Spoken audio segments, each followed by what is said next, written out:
Network Marketing Pro is proud to present the national bestseller, Go Pro, 7 Steps to Becoming a Network Marketing Professional, read by its author, Eric Worre.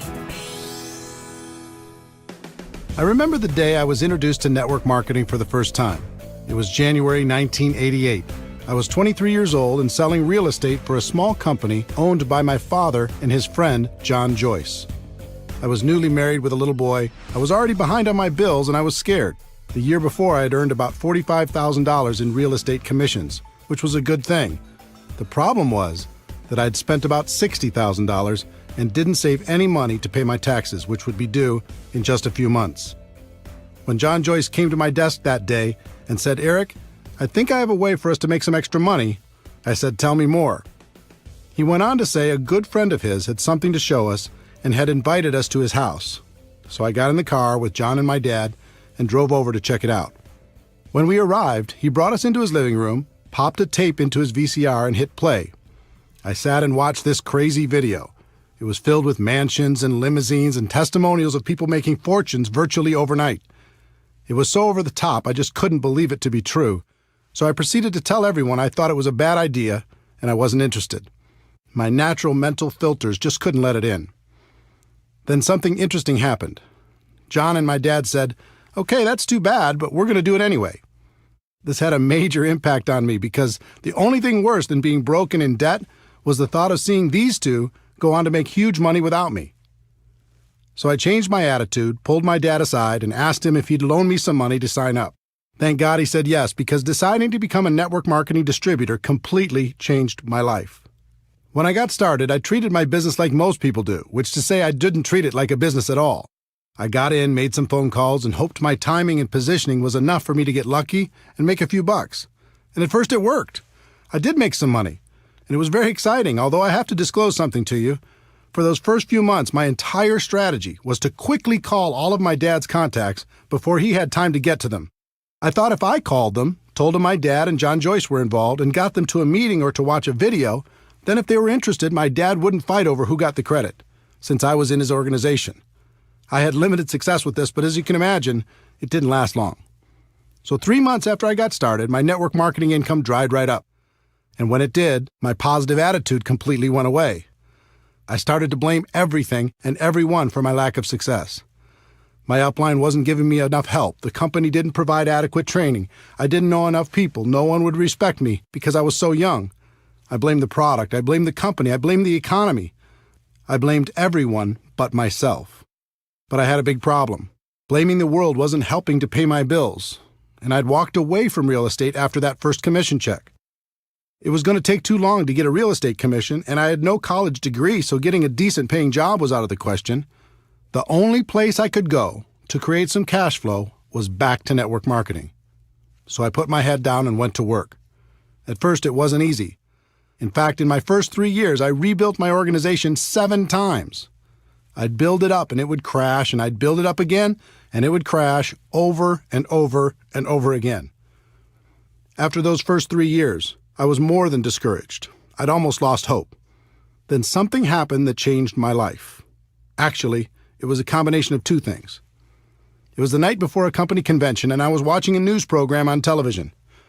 They had a guest who was an expert on a topic I can't recall now. What went through my mind was, how does a person become an expert on that topic? The only thing I could think of is they must have decided to become experienced, learn everything they could, read every book, talk to every other person, and learn it so completely that they became an expert. The next day I went to the company convention and watched superstar after superstar walk across the stage. And then it was like being hit by lightning. It finally clicked in my brain that if I truly decided to do it, I could become an expert at network marketing. I could focus on the skills. I could practice until I became an expert, and no one could stop me. Up until that moment, I was always looking for an angle. I was hoping to get lucky. I was hoping to sponsor that one superstar who was going to change everything. And I was scared I would lose my chance if it didn't happen soon. In an instant, everything changed. I realized I didn't have to worry about getting lucky. Timing and positioning were nice, but not necessary for my long-term success. I didn't have to worry about my upline, knowing the right people, or anything else. All I had to do was become an expert. So I decided that day to change my focus and develop the skills to become a network marketing professional. It was a day that changed my life. Since then, my life has been an amazing adventure. Network marketing became a career for me. I have complete time freedom. I've met the most amazing people around the world. I've been able to touch and be touched by the lives of hundreds of thousands of people, travel all over the world, contribute to the causes that are important to me, and most importantly, become a better person in the process. All of this happened for me, and it can happen for you too. In this audiobook, I'm going to give you the fundamental principles that can guide you to becoming a network marketing professional. They've served me well over the past few decades, and I know they'll serve you just as well. Welcome to an exciting adventure.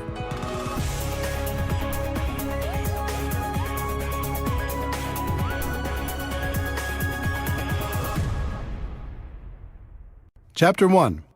Network marketing isn't perfect, it's just better. Do you feel restless? Do you feel unsatisfied? Do you feel there must be a better way when it comes to your work and the way you make your living? The good news, there is a better way, but it's different than what you were taught in school. Let me explain. As I travel and speak around the world, I like to play an audience participation game. I ask people to help me create the ultimate business and to tell me specific things they'd like to have in that business and the things they'd like to avoid. It always makes for a very interesting list. If we were face-to-face, I'd do the same thing with you now, but since we're not, let me summarize what people from over 30 countries have told me while creating what I like to call the perfect career list. People usually start naming things they don't want. No boss, no commute, no alarm clock, no employees, no politics, no compromises, no discrimination, no educational requirement. And then as people start to use their imagination in a more positive way, they start to visualize some positive attributes. Something positive, great product or service, unlimited income, residual income, enjoy the people you work with, time freedom, something meaningful, personal growth, lots of perks, international, contribution to worthy causes, low risk, low startup cost, economy proof, tax benefits, fun. Now you might add some attributes of your own, but wouldn't you agree that's a pretty good start? Imagine being able to enjoy a career with those attributes. All jobs that I know of fall into one of 5 categories: blue collar, white collar, sales, traditional business ownership, and investing. Blue collar careers. Here's the Wikipedia definition of blue collar. A blue collar worker is a member of the working class who performs manual labor. My definition is somebody who labors to fix something, make something, clean something, build something, or service something or someone. In my life, I've worked many blue-collar jobs, and for anyone who's ever engaged in this line of work, there's a certain satisfaction in a job well done. But here's the big question. Can blue-collar work deliver on the perfect career list? The obvious answer is no. Sure, it can deliver on some of the attributes. It might have a great product and a low startup cost or any number of other individual items on the list. But if you really look at it, blue collar just can't get you where you want to be. Not the perfect career. White collar careers. Here's the Wikipedia definition of white collar. The term white collar worker refers to a person who performs professional, managerial, or administrative work, in contrast with a blue collar worker whose job requires manual labor. Typically, white collar work is performed in an office or cubicle. My definition is a person who's employed by someone else to do work other than manual labor or sales. Many people choose a white-collar career as it's one of the most socially acceptable of the options available. It has long been viewed as the safe and secure option. Recently, that's changed. The implied contract that if you're loyal to the company will be loyal to you is long gone. I've also been a white-collar worker in my career. In my experience, there are 2 types of people who do this type of work: achievers and hiders. Achievers are the people who want to perform at a high level. They are ambitious, motivated, and energetic. They are full of ideas and want to move up the corporate ladder, which are great attributes to have. But there is a downside for the achiever. The moment a person decides to be an achiever, they become a target. Their boss sees them as threatening to their job, so they start to hold them down or take shots at their reputation. Their peers see them as a person who will either embarrass them or keep them from getting a promotion, so they start to do what they can to undermine their accomplishments. So to remain an achiever and survive in this hostile environment, a person must become good at one thing that has nothing to do with their productivity, and that's politics. They must learn how to navigate the political world by diminishing their enemies and strengthening their relationship with powerful people. In fact, some of the most successful people in the corporate world aren't achievers at all. They're just pure politicians. So if you decide to work in the corporate environment and to be an achiever, you must accept the fact that you must become a good politician also. Now let's talk about the hiders. These are the people who hate politics but still need a job. They learn not to be the ambitious achiever. They don't stand out. They don't speak up in meetings. They don't bring new ideas. They hide. They keep their heads down and do as they're told. They do just enough so they aren't talked about negatively. They survive. And this has worked for decades. But in the new economy, it's becoming much more difficult to hide, and people are running out of time. So back to our perfect career list. Can a white-collar job deliver on the list? Again, the clear answer is no, certainly in not very many areas. Sales. Some people choose to get away from being an employee and get involved in a sales career. This is certainly more adventurous because typically salespeople are paid on their production instead of by the hour. I've known thousands of salespeople. There's a common theme I've noticed over the course of my career. The typical salesperson will have a period of time where everything goes perfectly. Everything they touch turns to gold, and they make some really good money. As soon as that happens, they almost always set their lifestyle to that level of income. They buy a new house, get new cars, put their kids in better schools, purchase a vacation home, the works. Everything's great for a while. And then something changes. The company changes the compensation plan. Their territory gets reduced. A competitor shows up. They lose their best customer. The economy goes into recession. New technology makes their offer less valuable, or government regulations change their industry. These are just a few examples. There are hundreds more reasons why the salesperson's world could, and probably will, get more complicated. When that happens, with the big lifestyle they've developed, now 40 hours a week isn't enough to pay the bills. So they go to 50 hours a week, and then 60, and then 70. And then their life gets very small. Yes, they have the stuff, but they don't have the time to enjoy it. The other challenge for the sales career is, no matter how a person does, they still start at zero the next day. It can be tiring to live under that kind of pressure over a long period of time. Can a sales career pay the bills? Sure. But can it deliver on the perfect career we described earlier? Again, the answer is no. Traditional business ownership. Some people opt for the big dream, building their own business where they're the boss and they call the shots. It's an exciting idea, isn't it? Here's the reality for most people. Step 1. They use their life savings, take on new debt, and many times borrow money from friends and family to get started. Step 2. They take on more debt in the form of leases and personal guarantees in just about every direction. Step 3. Now, instead of focusing on what they're good at, let's say they were great at sales and decided to start their own business, they have to be all things to all people. They act as attorney for legal matters, accountant for financial matters, babysitter for employee matters, negotiator for purchasing matters, and collection agency for accounts receivable matters. They even get to take out the garbage. They're doing everything but selling, which is what they were good at in the first place. Step 4. They struggle. Instead of owning the business owns them. They're the first person to work and the last person to leave, and after everyone else gets paid, they might be able to take home enough money to pay their own bills, let alone reduce the debt they incurred to start the business in the first place. Step 5. They succeed or they fail. They either hit a point down the road where the business is successful, or they fail, many times filing for bankruptcy and falling back into a corporate or sales job. And even if they are successful, that usually means a lifetime of long hours and stress. Sounds romantic, doesn't it? If you haven't started your own business before, ask friends who have if this description isn't accurate. Most people who start their own traditional business aren't worried about getting a return on their investment. They just want a return of their investment. It's pretty clear that traditional business ownership can't provide the perfect career as we've described it. The investor. The last category of ways to earn a living in the world today is to be an investor. And what do you need to become an investor? Money, right? If you don't have a lot of money, it's going to be very difficult to earn a living from the return on your investments, especially if you try to be conservative to reduce the risk of loss. But let's say you do. What's the next thing you need in order to be a successful investor? You need to have incredible knowledge and skill. I know more people than I could count who were skillful real estate investors over the years. But when things radically changed in the real estate market, their skill couldn't help them. They lost big.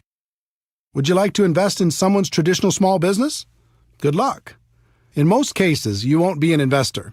You're more likely to be a philanthropist. How about the stock market? People do great there, don't they? A few do, at least from time to time. But I know more people who've lost than have won, especially in the past decade. It's very difficult to have guaranteed returns when you're not in control. And trust me, as an investor, you are not in control. Anything can happen, and it can happen overnight. Let me tell you a story to illustrate that point. In late 2001, I was living large. I'd sold a company I co-founded and was working as a very highly paid consultant. For my part of the sale, I received approximately 170,000 shares of stock in the new company. It was publicly traded on the New York Stock Exchange and selling for about $44 a share, which meant the value of my stock was around $7.5 million. I had big income and a great portfolio. Life was good. I used part of the stock to secure a home construction loan of about $2 million for a dream house I was building. As for the rest, I didn't diversify because I knew the company was in great shape with a good product and an amazing sales force. Then something out of my control happened. Overnight, the stock went to $37 a share because a group of investors had targeted the company and shorted the stock. In other words, the lower the stock price went, the more money they'd make. I thought it was ridiculous because the company was doing great. So I bought some more shares at $37, using my existing shares as collateral, knowing the price would go back up. It went to $33. I bought more shares. It went to $27. I started getting margin calls, which meant if I didn't send them money, they were going to start selling my shares to cover the losses. I didn't have it to send. The stock continued to go down. It went all the way to $10 a share, and my $7.5 million was gone. Poof. All in less than 90 days. Now, the stock eventually came back and the company was taken private for $65 a share, but I wasn't there to capitalize on it. I was wiped out. Could I have been smarter? Sure. Did I make mistakes? Absolutely. But here's the lesson. If you're going to be an investor, you have to accept that things will be taken out of your control from time to time. And when that happens, it can be very expensive. So back to our perfect career list. Can being an investor deliver on that list? I don't think so.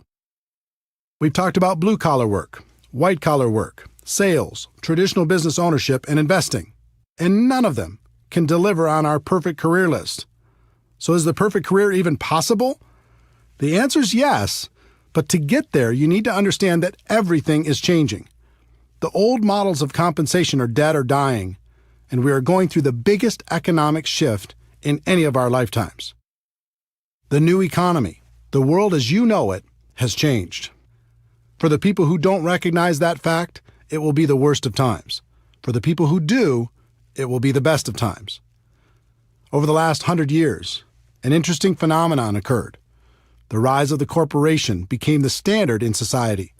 The safe and respected place for people to exist in the world was as an employee. Step 1, go to school and learn how to be an employee. Step 2, find a company that will employ you. Step 3, work for that company for 40 years. Step 4, retire.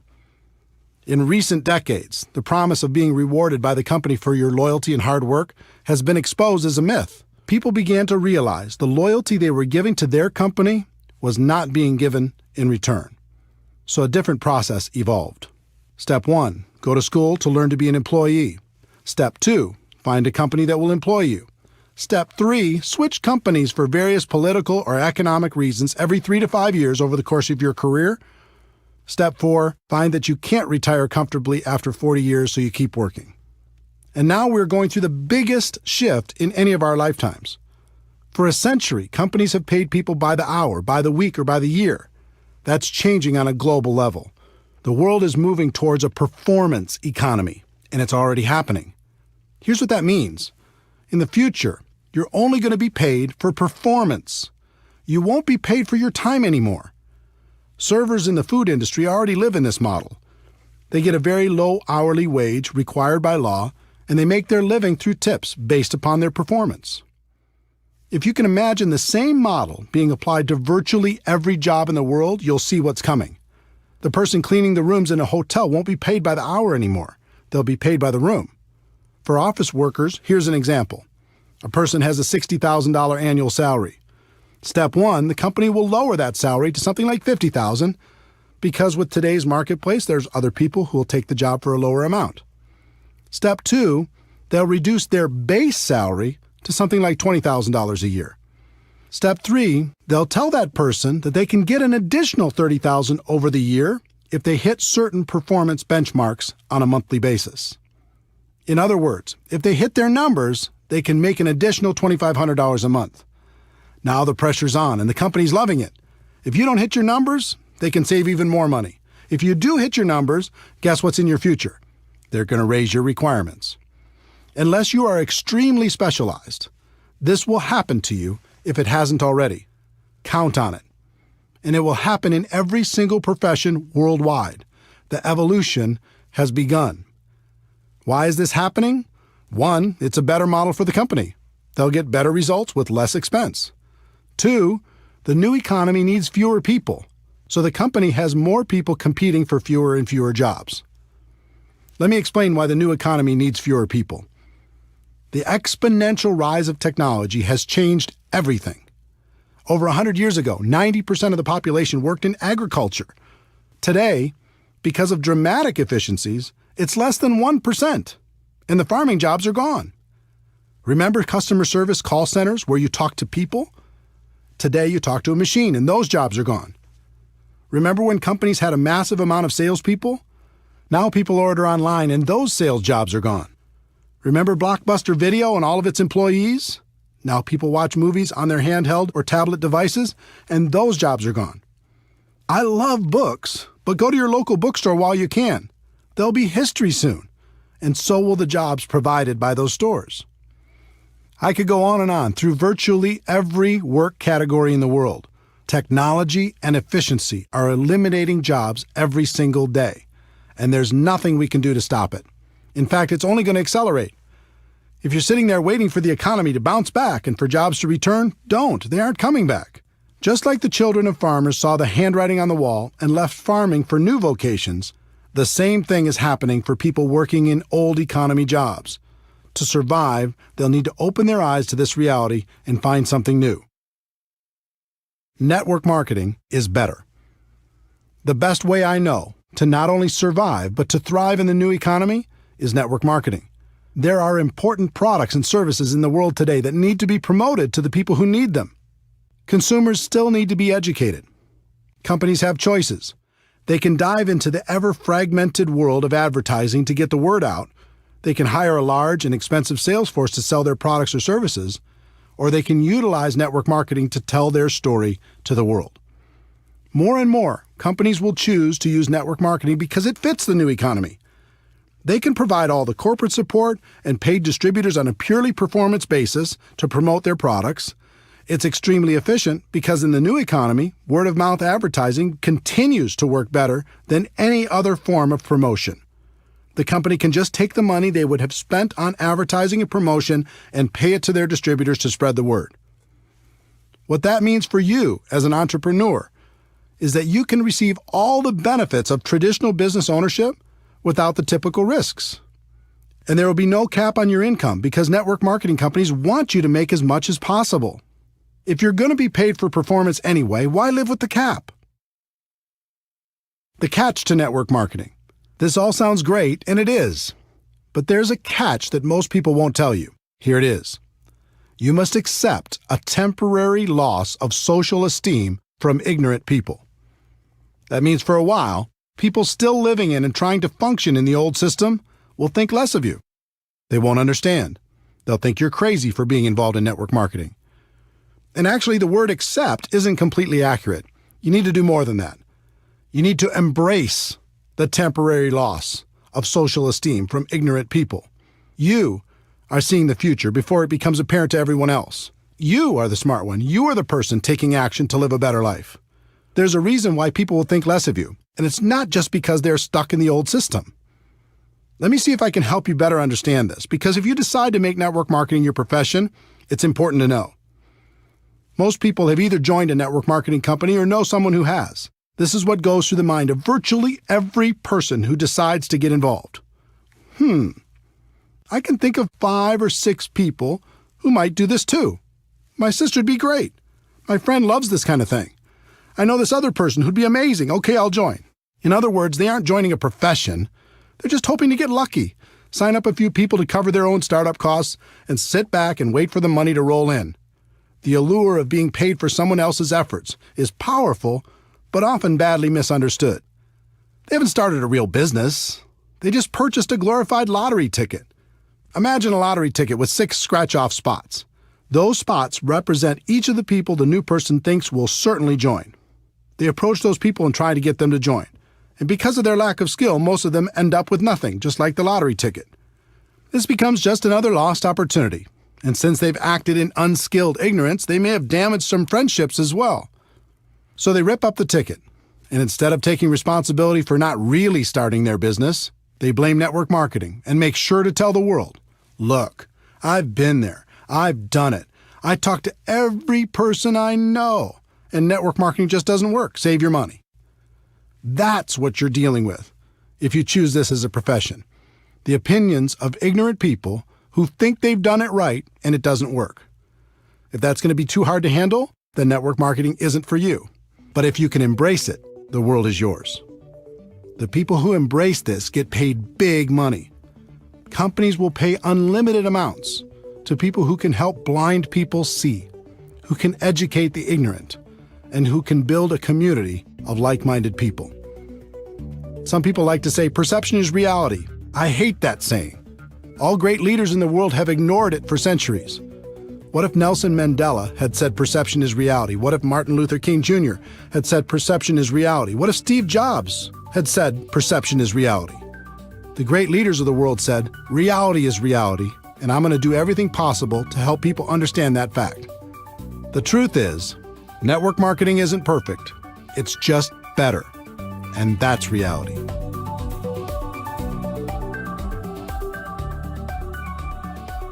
Chapter 2. If you're going to be involved in network marketing, decide to be a professional. Decide to go pro. There are 3 categories of people in network marketing. I've seen all of them, and I've been all of them. They are the posers, the amateurs, and the professionals. Posers. Posers treat this profession as a lottery ticket. They're hoping to hit it big with as little effort as possible. When I first started out, I was a poser, hoping to ride on my dad and his partner's coattails. Luckily for me, I got some results, and that kept me going, at least in the short term. But I think you can agree with me that remaining in the poser category is a bad idea. Within about 90 days, I moved out of that category and became an amateur. Amateurs. Amateurs focus on different things. One of the things I continued to focus on as an amateur was luck. I was really hoping to get lucky and sign that monster distributor who was going to make me rich. We've all heard the stories of some person who had their lives completely changed by one sign-up.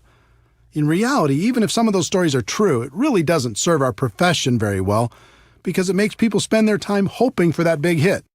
The second thing I focused on as an amateur was timing. I was always worried about timing. Did I get in early enough? Could I be the youngest top person in my company? How many other leaders were already in my local market? Were there too many to compete against? Were there enough to get true momentum? How was the company? Was it too big? Did I miss the growth curve? Was it too small? I was obsessed with the idea of timing. The third thing I focused on as an amateur was positioning. Was I in the right organization? Did other people have a better position than me? Maybe I didn't have the right upline. Would I do better somewhere else? And the fourth thing I focused on as an amateur was shortcuts. I was always looking for an angle. Any gimmick that came down the road, I was up for it. Newspaper advertising? Okay. Help wanted signs by the side of the road? Let's do it. Passing out flyers at the mall? I'm in. Going door to door? Let's try it. The internet didn't exist when I was an amateur. Just imagine how crazy I would have been over all the internet tactics I could have used to distract myself. What that meant was, every time I heard of some shiny new approach being trained by anyone in the world, I was digging into it to try to find the shortcut. And then I finally made the decision to go pro. Wikipedia's definition of a professional is a person who is paid to undertake a specialized set of tasks and to complete them for a fee. My definition of a network marketing professional is a person who is an expert at the skills required to build a large and successful network marketing organization. There is a phrase in our profession that does more harm than good. It says, "Ignorance on fire is better than knowledge on ice." The point of this phrase is that it's better to be excited and ignorant than it is to be apathetic and smart. That may be true, but why do we have to choose one or the other? Let me give you an example. Let's say you're in need of an operation.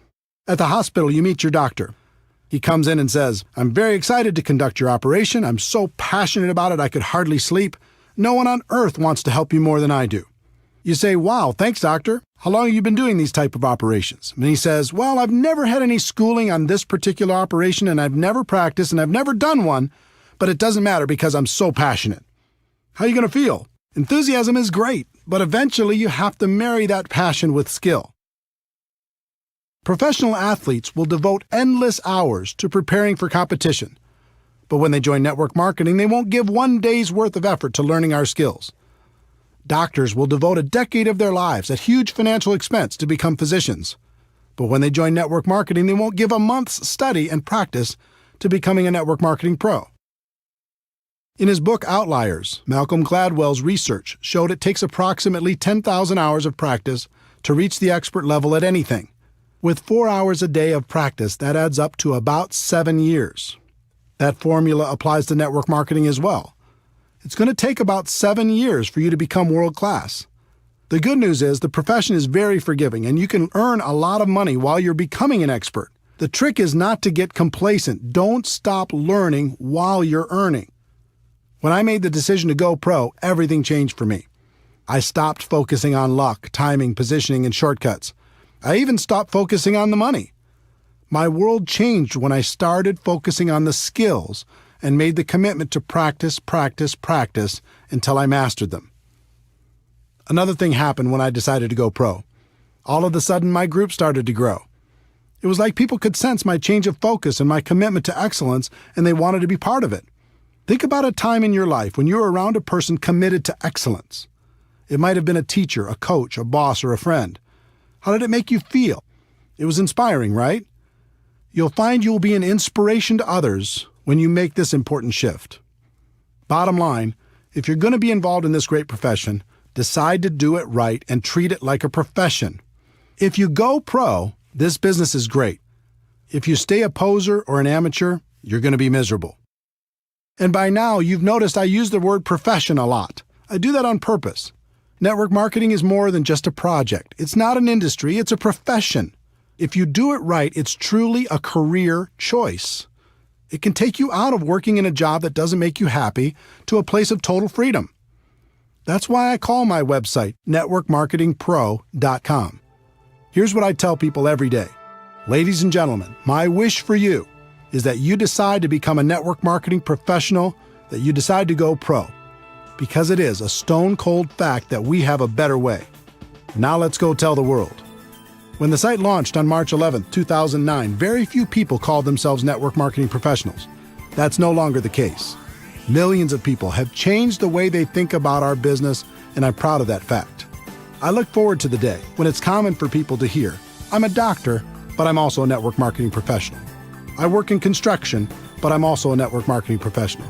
I'm an athlete, but I'm also a network marketing professional." The more people hear those words, the more the world will be ready for a better way.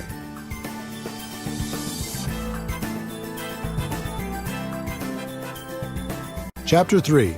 Like any profession, you'll need to learn some skills. I hope by now I've been successful at convincing you that network marketing is a better way. I hope I've also gotten the point across, if you're going to be involved, it's best to become a professional. The next step is recognizing that you'll need to learn some skills. But before we get to those skills, let me give you some good news. Unlike most professions, you're not going to need a lot of money for your education.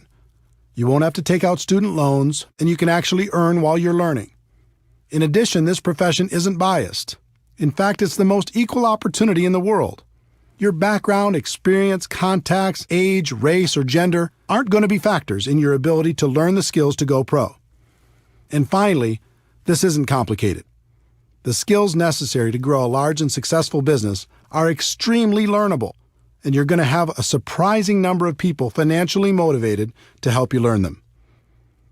There are 3 primary elements to your network marketing business. First, you have the company's products. If some people are successful in marketing those products and you're not, it isn't the product's fault. In other words, everyone in your company has the same products to offer to the public. Second, you have the company's compensation plan. If some people are making a lot of money and you're not, it isn't the compensation plan's fault. There isn't one plan for men and one for women. There isn't one plan for different age groups or educational backgrounds or for the color of your skin. The compensation plan is the same for everyone. The third element is the most important, and that element is you. You are really the only variable. Everyone has the same product and the same compensation plan, but you're going to be the difference between success and failure. That means right here and right now, you need to take responsibility for your network marketing business. Decide today never to blame anyone or anything else for your lack of results. In fact, in network marketing, there's something of an epidemic going on. People just love to blame their upline, the people above them in the structure, for all of their problems. If my upline did this for me or did that for me, everything would be better. If you're committed to building a large and successful organization, I'd encourage you to do something important. I'd like you to say goodbye to your upline. Call them up and say something like, "I want to thank you for this opportunity. I appreciate it. Getting into business for myself was important, and I appreciate you introducing me to a company that you believe in and that I now believe in as well. But from now on, when it comes to building my business, I'm going to use you as a resource, but never as an excuse. I may call on you from time to time. If you're available, that's great. If you're not, that's okay too. I'm going to build my business, and I understand one thing. It begins and ends with me." Everything changes when you take full responsibility for your network marketing career. Would it surprise you to know that there are only 7 fundamental skills necessary to build a huge business in network marketing? 7, not 70. Each one's fairly basic, but it always amazes me how little effort people put into learning them. If a college course were offered on network marketing, it would be one of the easiest classes to take. It's not rocket science, but you'll be happy to know it's one of the highest paid skill sets in the world. Let's explore each of them together.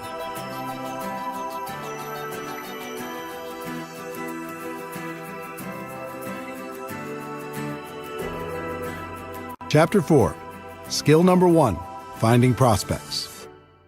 When people look at network marketing, one of their big questions is, do I know anybody? They believe if they know a lot of people, they can have lots of success, and if they don't know a lot of people, they don't have a chance. It sounds logical, but it's just not true. As I mentioned in Chapter 2, there are 3 kinds of people in network marketing: posers, amateurs, and professionals. When it comes to finding prospects, the posers will make a mental list of 3 or 4 or 5 people they hope will join their business, and their entire future is based upon the response of those few people. If they're lucky enough to get one of them, they can extend the life of their career for a short time. They might even make another mental list of 3 or 4 people. Hopefully, they'll eventually decide to stop being a poser and upgrade to the amateur ranks. Would it surprise you to know that approximately 80% of all the people who join network marketing approach the task of building a business as posers? It's true. 8 out of 10 distributors first approach their business with the poser mentality. They make a small mental list and see what happens. They never set out to develop the necessary skills. Your job is to make sure you're not one of them and to help your team do the same. Educate people. Help them understand how powerful this opportunity can be if they treat it with respect. For the posers, their only real chance is luck, and that luck had better happen fast. The second group is the amateurs. Instead of a small mental list, these people make a written list, which is a step in the right direction. Let's say they make a list of 100 prospects. They charge out there with excitement, but not a lot of skill. They begin prospecting and their list begins to diminish. As it grows smaller and smaller, their anxiety grows higher and higher. Their biggest fear is running out of people to talk to. I know that was my biggest fear. In my early 20s, my list wasn't anything to brag about. As I mentioned before, I tried to use my parents' contacts at the beginning, and it didn't take long for me to run out of names. Soon everyone in my world knew what I was doing and had either said yes or no. It was scary. I felt like if I didn't find some great people from my list and find them soon, I was going to fail in this business. It never occurred to me that finding quality people to prospect was a skill. Up until this point in my career, I always viewed the list as the ticket to wealth. If you had a good list, you'd succeed. And if you had a bad one, you either had to get lucky or you'd fail. When I came to my defining moment and committed to become a professional, I began to study the people who'd built large and successful organizations. I found that the professionals approached finding people to talk to as one of their core skills. It was part of their job to find new people. They weren't interested in luck. They weren't worried about running out of people. They developed the skill to make sure that never happened. The professionals started with a written list, but then they made the focused commitment to never stop adding to the list. They created something called an active candidate list. And I'm going to show you how to do the same thing. One of the people who taught me how to do this well was Harvey McKay, author of the huge best-selling book, How to Swim with the Sharks Without Being Eaten Alive. Harvey is a good friend, and he's also one of the best networkers in the world. I once asked him how he built such a large and influential list of friends. He told me at the age of 18, his father sat him down and said, "Harvey, starting today and for the rest of your life, I want you to take every person you meet, get their contact information, and find a creative way to stay in touch." He's done that for over 60 years. And today his list of friends totals more than 12,000 people. And these just aren't social media friends. They're real friends. And I consider myself fortunate to be one of them. If you want to master this skill, follow these 4 simple steps. Step 1. Make your list as comprehensive as possible. Include every person you can think of. Every person. It doesn't matter if you think they are a prospect or not. Your database will be one of your most important assets. Everyone goes on the list. If they're negative, put them on your list. If you hate them, put them on your list. If they're your best friend, put them on your list. If they said, "I'll never be involved in network marketing," put them on your list. If they're 98 years old, put them on your list. If they're 18 years old, put them on your list. It's important to do this because as you empty your mind out on paper, it will make more room for new context to find room in there. When you write down your nephew, you begin to think about the circle of people around your nephew. All of these connections will become apparent to you as you make your list more and more comprehensive. Think about everything. Every organization you've ever been involved in, every group you've ever been a part of, everything you've ever done. If you do this right, it'll end up being hundreds and hundreds and maybe even thousands of people. You're not required to prospect everyone on your list. That's up to you. But it's extremely important to do the work necessary to truly capture your network on paper. Step 2. Have you heard of the concept that we're all only 6 contacts away from any person in the world? 6 degrees of separation? I'm not sure if that's a myth or if it's true, but I believe in the concept. So step 2 is looking at your list and thinking about the people they know. The 2nd degree of separation. Chances are you'll know most of them also. Think about members of your family. Who do they know? Add them to your list. Think about your friends. Who do they know? Add them to your list. Think about all the relationships in your life. Who do they know? Add them to your list. Don't worry about what you're going to do with this list yet. We'll talk about that a bit later. Just keep building it. Step 3. Constantly expand your list. This is why the professionals call this an active candidate list. It never stops growing.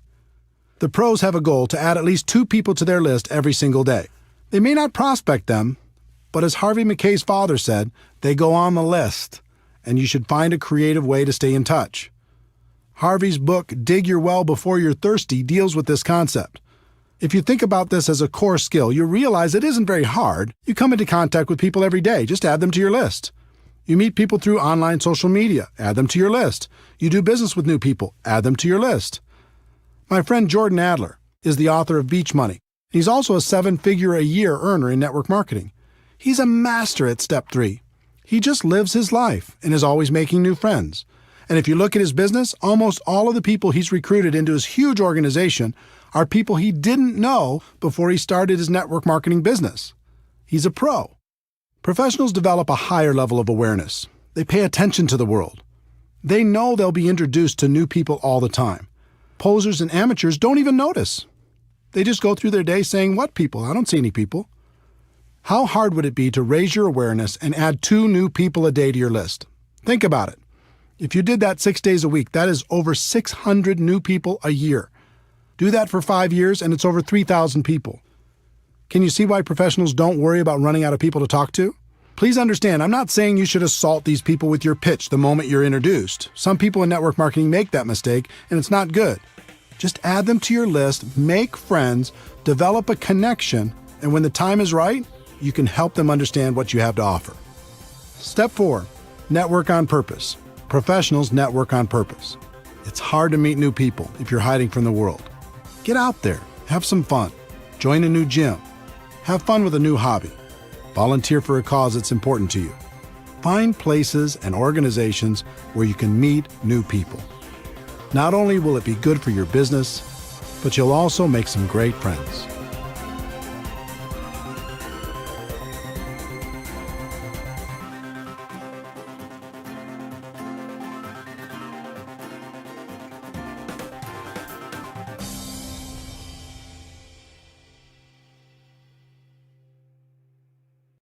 Chapter 5. Skill number 2. Inviting prospects to understand your product or opportunity.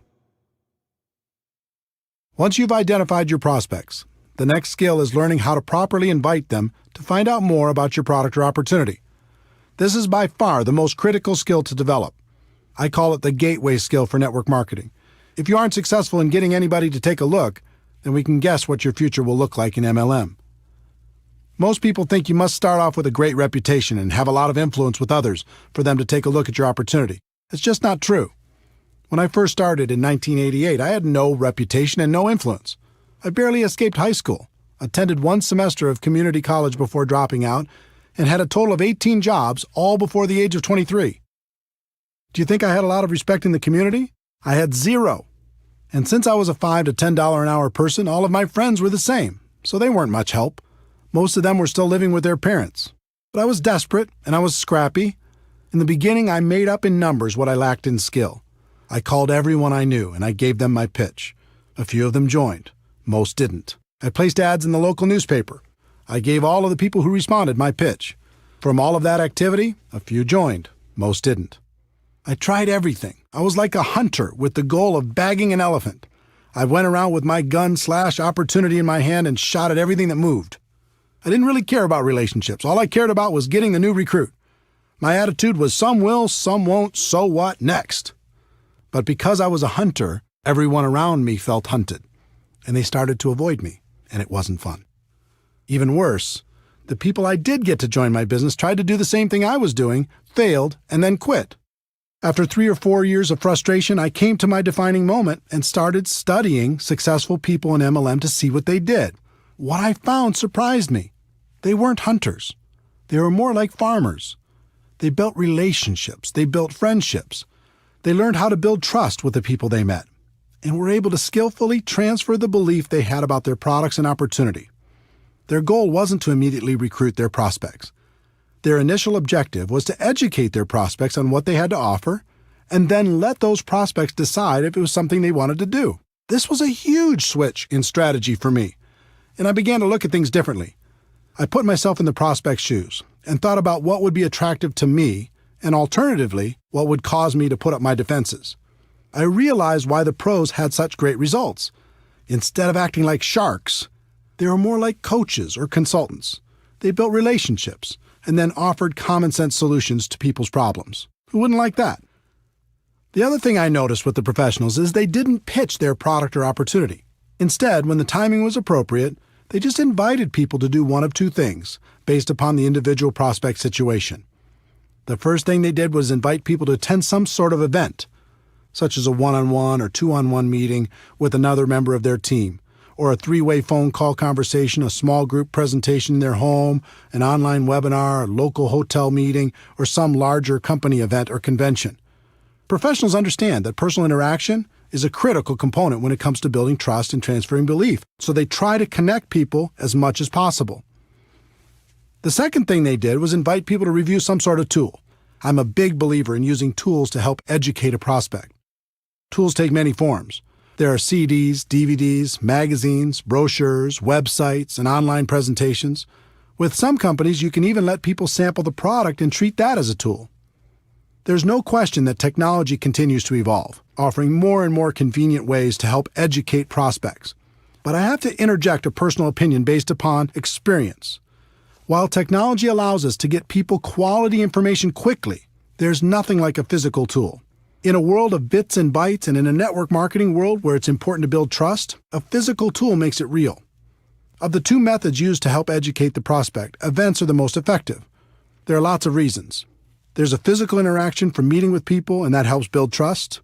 There's the important element of social proof. It's valuable for the prospect to see that there's other people actively involved and find out what those people are like.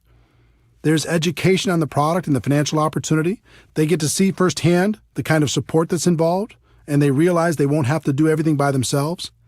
In most cases, there's an excitement and urgency at these events, and they get to hear stories of how things are going for other people.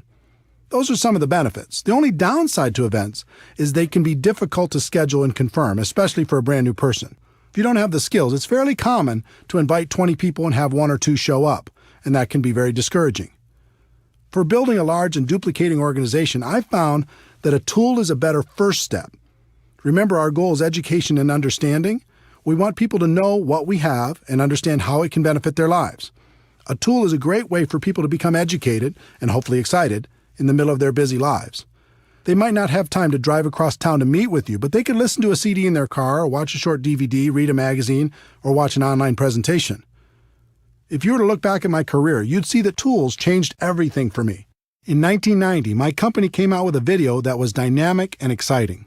Even though it was wildly expensive at $15 each, back then it was worth it. Because when you learned how to invite people to watch that video, the results were dramatic. Everyone in the company became focused on a daily method of operation that centered around inviting people to watch our video. We allowed no distractions. Our entire culture revolved around this strategy, and our growth went through the roof. Events were still very important, but they were a second step after a person watched our video. By adopting this new approach, my organization finally broke out, and I was able to enjoy the experience of having a group that grew with or without me. It was more fun than I can describe. My group grew from a few dozen to a few hundred and then a few thousand. All I did was learn how to successfully invite people to watch a video, follow it up with an invitation to an event, and teach everyone else to do the same thing. The second career breakthrough took the form of an audio cassette. Yes, I said cassette. This was 1992, and that's all we had. The company was launching something new and exciting, and this time I personally recorded an audio that explained the opportunity in detail. We sold it for 50 cents a piece, which covered our costs, and in less than 1 year, that little audio cassette sold over 1 million copies. We taught people how to invite prospects to take that cassette, put it in their car, and listen to it right away. The results were amazing. We trained people to get 100 cassettes at first, get them out to everyone they knew, and then had them focus on getting out 2 a day after that. Using that simple system, my income grew to almost $1 million a year. Different companies use different tools and event strategies to grow their business. Some use home parties, some use online presentations, some use one-on-ones with magazines and flip charts.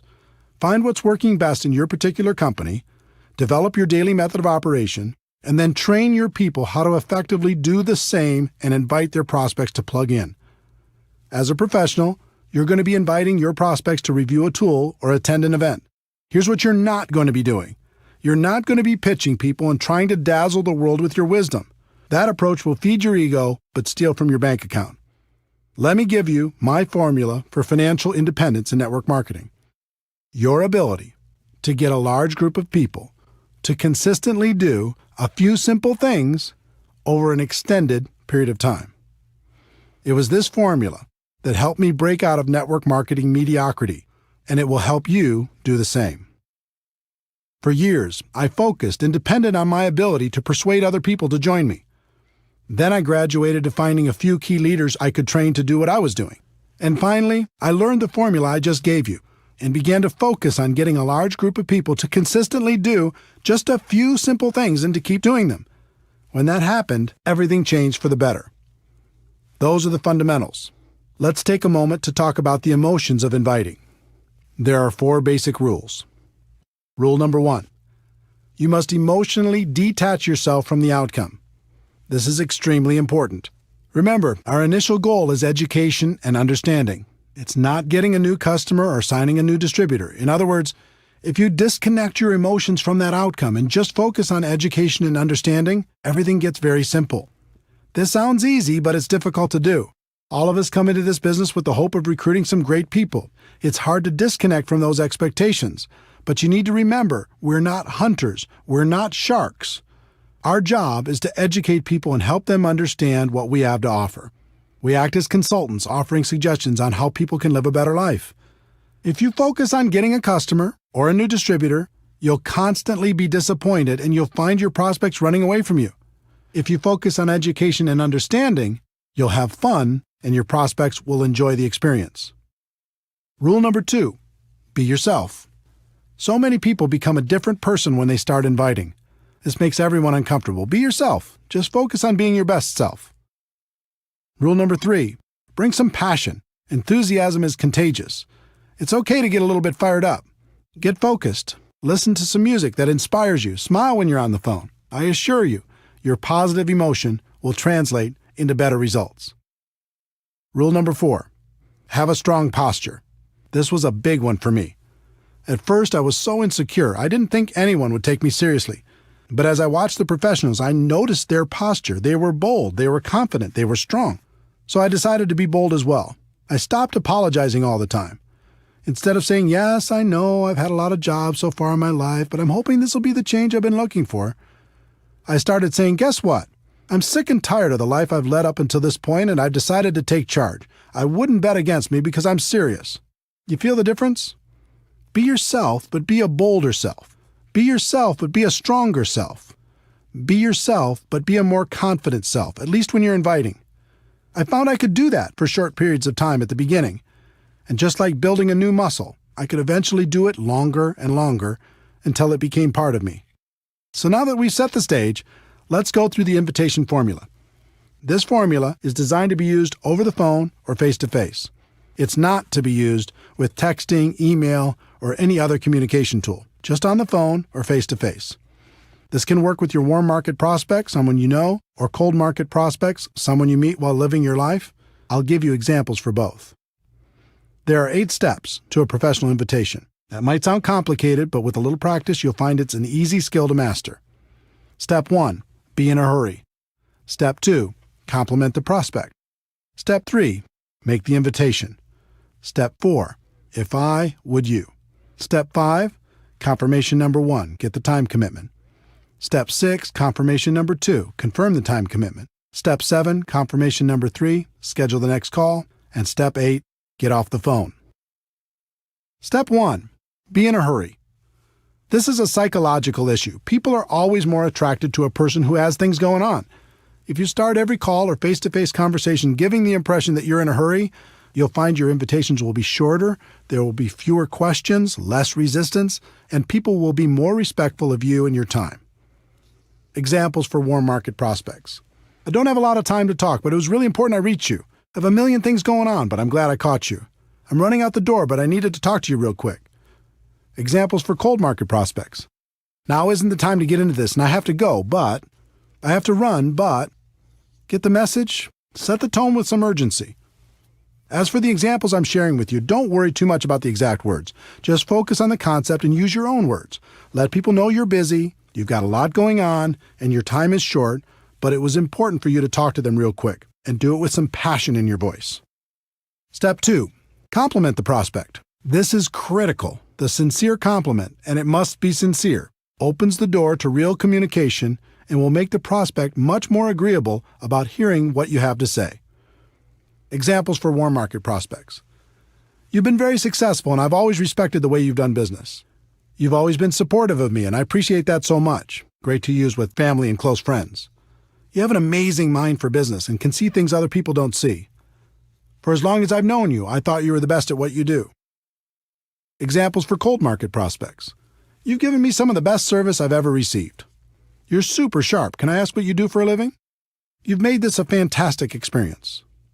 The key to the compliment is it must be sincere. Find something you can honestly use to compliment your prospect and use it. This simple step will literally double your invitation results. When you start with urgency and a compliment, it becomes very difficult for a person to react negatively to your invitation. People don't hear compliments very often. It feels good. You'll find your prospects will become very receptive. If you study the pros, you'll find they are constantly putting people in a good mood through their honest and sincere compliments. It helps to build rapport. It helps to open people's minds. And mostly, it helps achieve our goal of education and understanding. Step 3. Make the invitation. This is a situation where one size does not fit all. There are 3 kinds of invitation approaches for the network marketing professional. The direct approach. This is used when you're inviting people to learn more about an opportunity for them. Most people use a direct approach for all of their prospects. It usually goes something like this: I found a way for you to get rich. Let me tell you all about it, blah, blah, blah. I understand the passion, but really, who's going to get excited about that unless they're getting a call from a millionaire?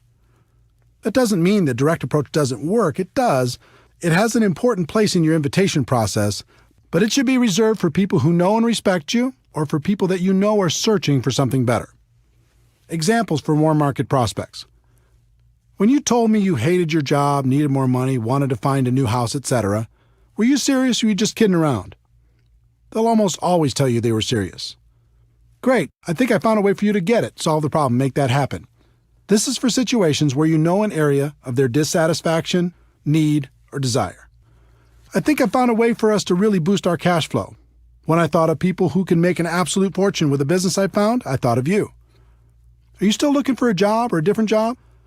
I found a way for both of us to start a great business without all the risks. Let me ask you a question off the record. If there was a business you could start working part-time from your home that could replace your full-time income, would that interest you? Examples for cold market prospects.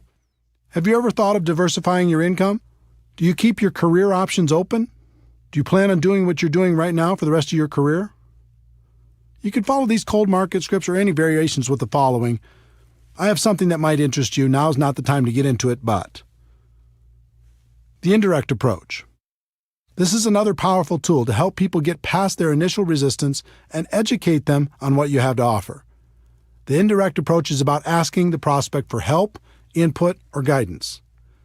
I used this approach extensively and with great success when I first started out. Because of my lack of credibility at age 23, I couldn't get much success with a direct approach, so I learned to play myself down and play up to the prospect's ego. It worked incredibly well, and it still works today. Examples for warm market prospects. I've just started a new business and I'm really nervous. Before I get going, I need to practice on someone friendly. Would you mind if I practiced on you? This is a great approach for family and close friends. I found a business I'm really excited about, but what do I know? You have so much experience. Would you look at it for me if I made it easy on you? And let me know if you think I'm making the right move? A friend told me the best thing I could do when starting a business is to have people I respect take a look at it and give me some guidance. Would you be willing to do that for me if I made it simple? Examples for cold market prospects. When you meet someone from another city, state, or country, and if your company does business there, you can say, "My company is expanding in your area. Would you do me a favor and take a look at it and let me know if you think it would work where you live?" When you meet someone who might provide good input on your product, you can say, "I've started a business with a product I think makes a lot of sense, but I'd like to get your input. Would you be willing to check it out and give me your opinion?" The super indirect approach. The third approach is the super indirect approach. This approach is incredibly powerful because it works on a number of psychological levels. In this approach, you tell prospects they aren't a prospect, and you're just interested in finding out if they know someone else who might benefit from your business. It's very effective. Examples for warm market prospects. The business I'm in clearly isn't for you, but I wanted to ask, who do you know that's ambitious, money-motivated, and would be excited about the idea of adding more cash flow to their lives? Who do you know that might be looking for a strong business they could run from their home? Who do you know that's hit a wall with their business and might be looking for a way to diversify their income? I'm working with a company that's expanding in this area, and I'm looking for some sharp people that might be interested in some additional cash flow. Do you know anyone who might fit that description? In most cases, they're going to ask you for more information before they give you any names. Behind that request will be curiosity and intrigue, thinking this might be for them, but they're not going to admit that to you yet. When they ask for more information, you can respond with, "That makes sense." You'll want to know more about it before you refer some of your contacts. Then you could just move to step 4. Examples for cold market prospects. Cold market is exactly the same as warm market for the super indirect approach. Just use the warm market scripts or any variation that's comfortable for you. Step 4. If I would you. This question has been my secret weapon for a very long time. It is by far the most powerful phrase I've come across in building a large and successful network marketing business. If I gave you a DVD, would you watch it? If I gave you a CD, would you listen to it? If I gave you a magazine or some other printed material, would you read it? If I gave you a link to a website with a complete presentation, would you check it out? If I invited you to a special invitation-only webinar, would you attend? If I invited you to a special invitation-only conference call, would you listen in? This question is so powerful, and for a number of reasons. First, it's reciprocal. You're saying you'll do something if they'll do something. As human beings, we're hardwired to respond positively to these types of situations. Second, it puts you in a place of power. You're in control. You're not begging. You're not asking for favors. You're simply offering a value exchange. And third, it implies that you have something of value to offer. You're saying that you will do something, but not unless the other person will do something in exchange. When you value what you have, people will respect you. When I first started, I didn't know about this magical question. I just said things like, I really, really, really want you to watch my video, try my product, listen to the CD, etc. You can imagine the results. The whole psychology of it is weak. If you use if I would you, you're having a business conversation. If you use I really, really, really want you, now you sound desperate, and a desperate distributor is not attractive. If you've used this approach, you already know what I'm talking about. If I would you gets results. It gets people to say yes. It helps prospects see what we have in a different light. Remember, our goal is education and understanding. If I would you helps us achieve that goal. If you started the call with urgency, complimented the prospect, made the invitation, and asked if I would you, their answer will be yes almost 100% of the time, and you can just go to step 5. If they ask for more information first, just respond with, I understand you want more information, but everything you're looking for is on the CD, DVD, printed piece, link, etc. The fastest way for you to really understand what I'm talking about will be for you to review that material. So if I gave it to you, would you review it? If they say no, then thank them for their time and move on. Also, review steps 1 through 3 to see where you might have done better, but do not give your material to them. So you've gone through the first 4 steps and the person said yes. Success! They've agreed to review your tool. Does that mean they'll follow through? Nope. In fact, only about 5% of your prospects will do what they said they would do if you just use the first 4 steps, and 5% is not a good number. To get closer to 80%, you need to complete the invitation process professionally. Step 5. Confirmation number 1. Get the time commitment. You've asked if I would you, and they've said yes. The next step is to get a time commitment. When do you think you could watch the DVD for sure? When do you think you could listen to the CD for sure? When do you think you could read the magazine for sure? When do you think you could watch the link for sure? Don't suggest a time for them. That's another mistake I made early on in my career. Just ask the question and wait for them to respond. This question makes them think about their schedule and their commitments, find a place to review your tool, and communicate that back to you. In other words, it makes it real. When you first asked if I would you and they said yes, it was someday. When you get the time commitment, it starts to be real. The only thing that matters is that they give you a time. It doesn't matter what that time is. Let them think about their schedule and tell you when they will have reviewed the materials for sure. About 90% of the time, they'll give you an answer. The other 10% of the time, they'll be vague, saying something like, I'll try to do it sometime. If they do that, then tell them, I don't want to waste your time or mine. Why don't we just lock in a time when you'll have seen it for sure? Remember, they've already said they'll review it in step 4. This is just confirming the time. The key to all of this is that they've now said yes twice. The first time when they answered if I would you, and the second time when you received a time commitment from them. So now you can give them the tool, right? Wrong. You're not done yet. The professionals take a few more seconds to complete a couple more steps before they're finished. Step 6, confirmation number 2, confirm the time commitment. If they tell you they'll watch the DVD by Tuesday night, your response should be something like, so, if I call you Wednesday morning, you'll have seen it for sure, right? If they say they'll listen to the CD by Thursday morning, your response should be, so if I called you sometime later in the day on Thursday, you'll have listened to it for sure, right? If they say they'll watch the link by July 1st, Your response should be, "So if I call you on July 2nd, you'll have looked at it for sure, right?" They will either naturally say yes or they will adjust the time slightly. In any case, the significance of step 6 is now they've confirmed 3 times and they are much more likely to follow through. And the key is, this isn't an appointment you've set. It's an appointment they've set. They said they'd review the materials. They would do it by a specific time. And if you called them after that, they would have reviewed the materials. You've asked the questions. Their answers made the appointment. Step 7, confirmation number 3, schedule the next call. This step is simple. Just ask, what's the best number and time for me to call? They'll give you what works best for them, and now you have a real appointment. All you have to do is be sure to remember to call when you said you'd call. They've said yes 4 times. The whole invitation took a few minutes, and your chances of achieving your goal of education and understanding has gone from about 5% to about 80%. Step 8, get off the phone. Remember, you're in a hurry, right? Once you've confirmed the appointment, the best thing to say to someone is something like, "Great, we'll talk then, gotta run." Too many people make the appointment and then unmake it by talking and talking and talking. Remember, our goal is education and understanding, and we're going to let the third-party tool do most of the work. Here are some examples of all 8 steps. A person you know who hates their job, direct approach. "Hey, I don't have a lot of time to talk, but it was really important I reach you. Listen, you're one of the most financially intelligent people I know, and I've always respected that about you. When you told me you really didn't like your job, were you serious or were you just kidding around?" They say they were serious. "Great, I think I found a way for you to create an exit strategy. I have a CD that describes what I'm talking about better than I can. If I gave you this CD, would you listen to it?" They say yes. "When do you think you could listen to it for sure?" They say Tuesday. "So if I call you Wednesday morning, you'll have reviewed it for sure, right?"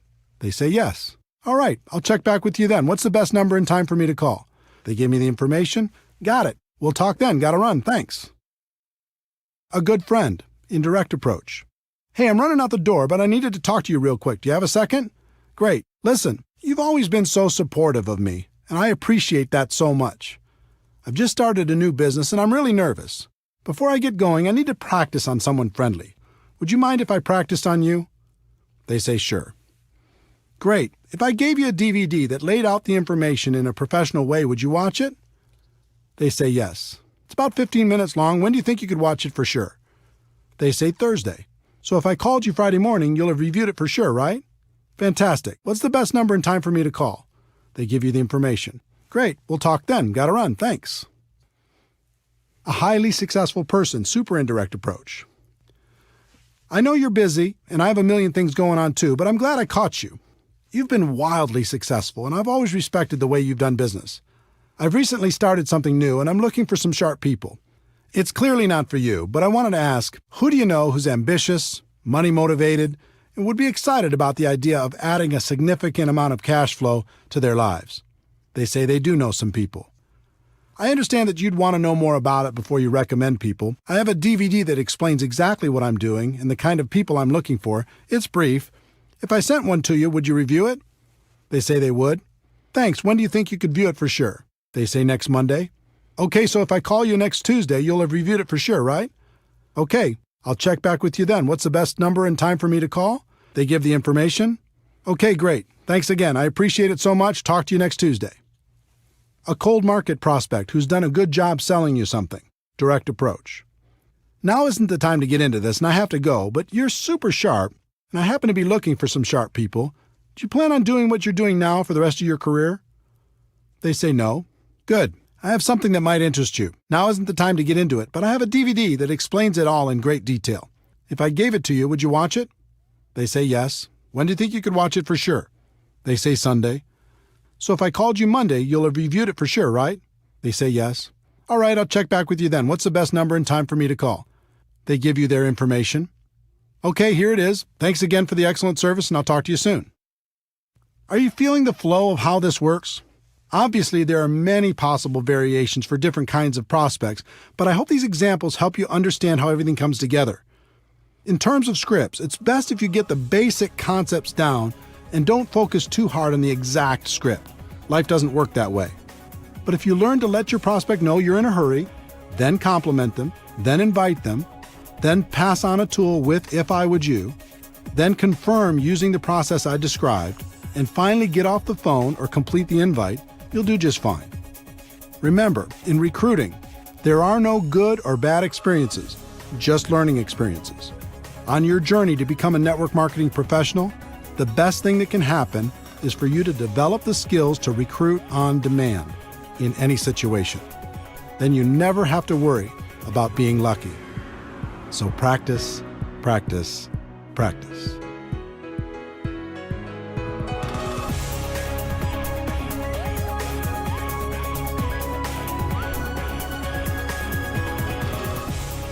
Chapter 6, Skill Number 3, Presenting Your Product or Opportunity to Your Prospects.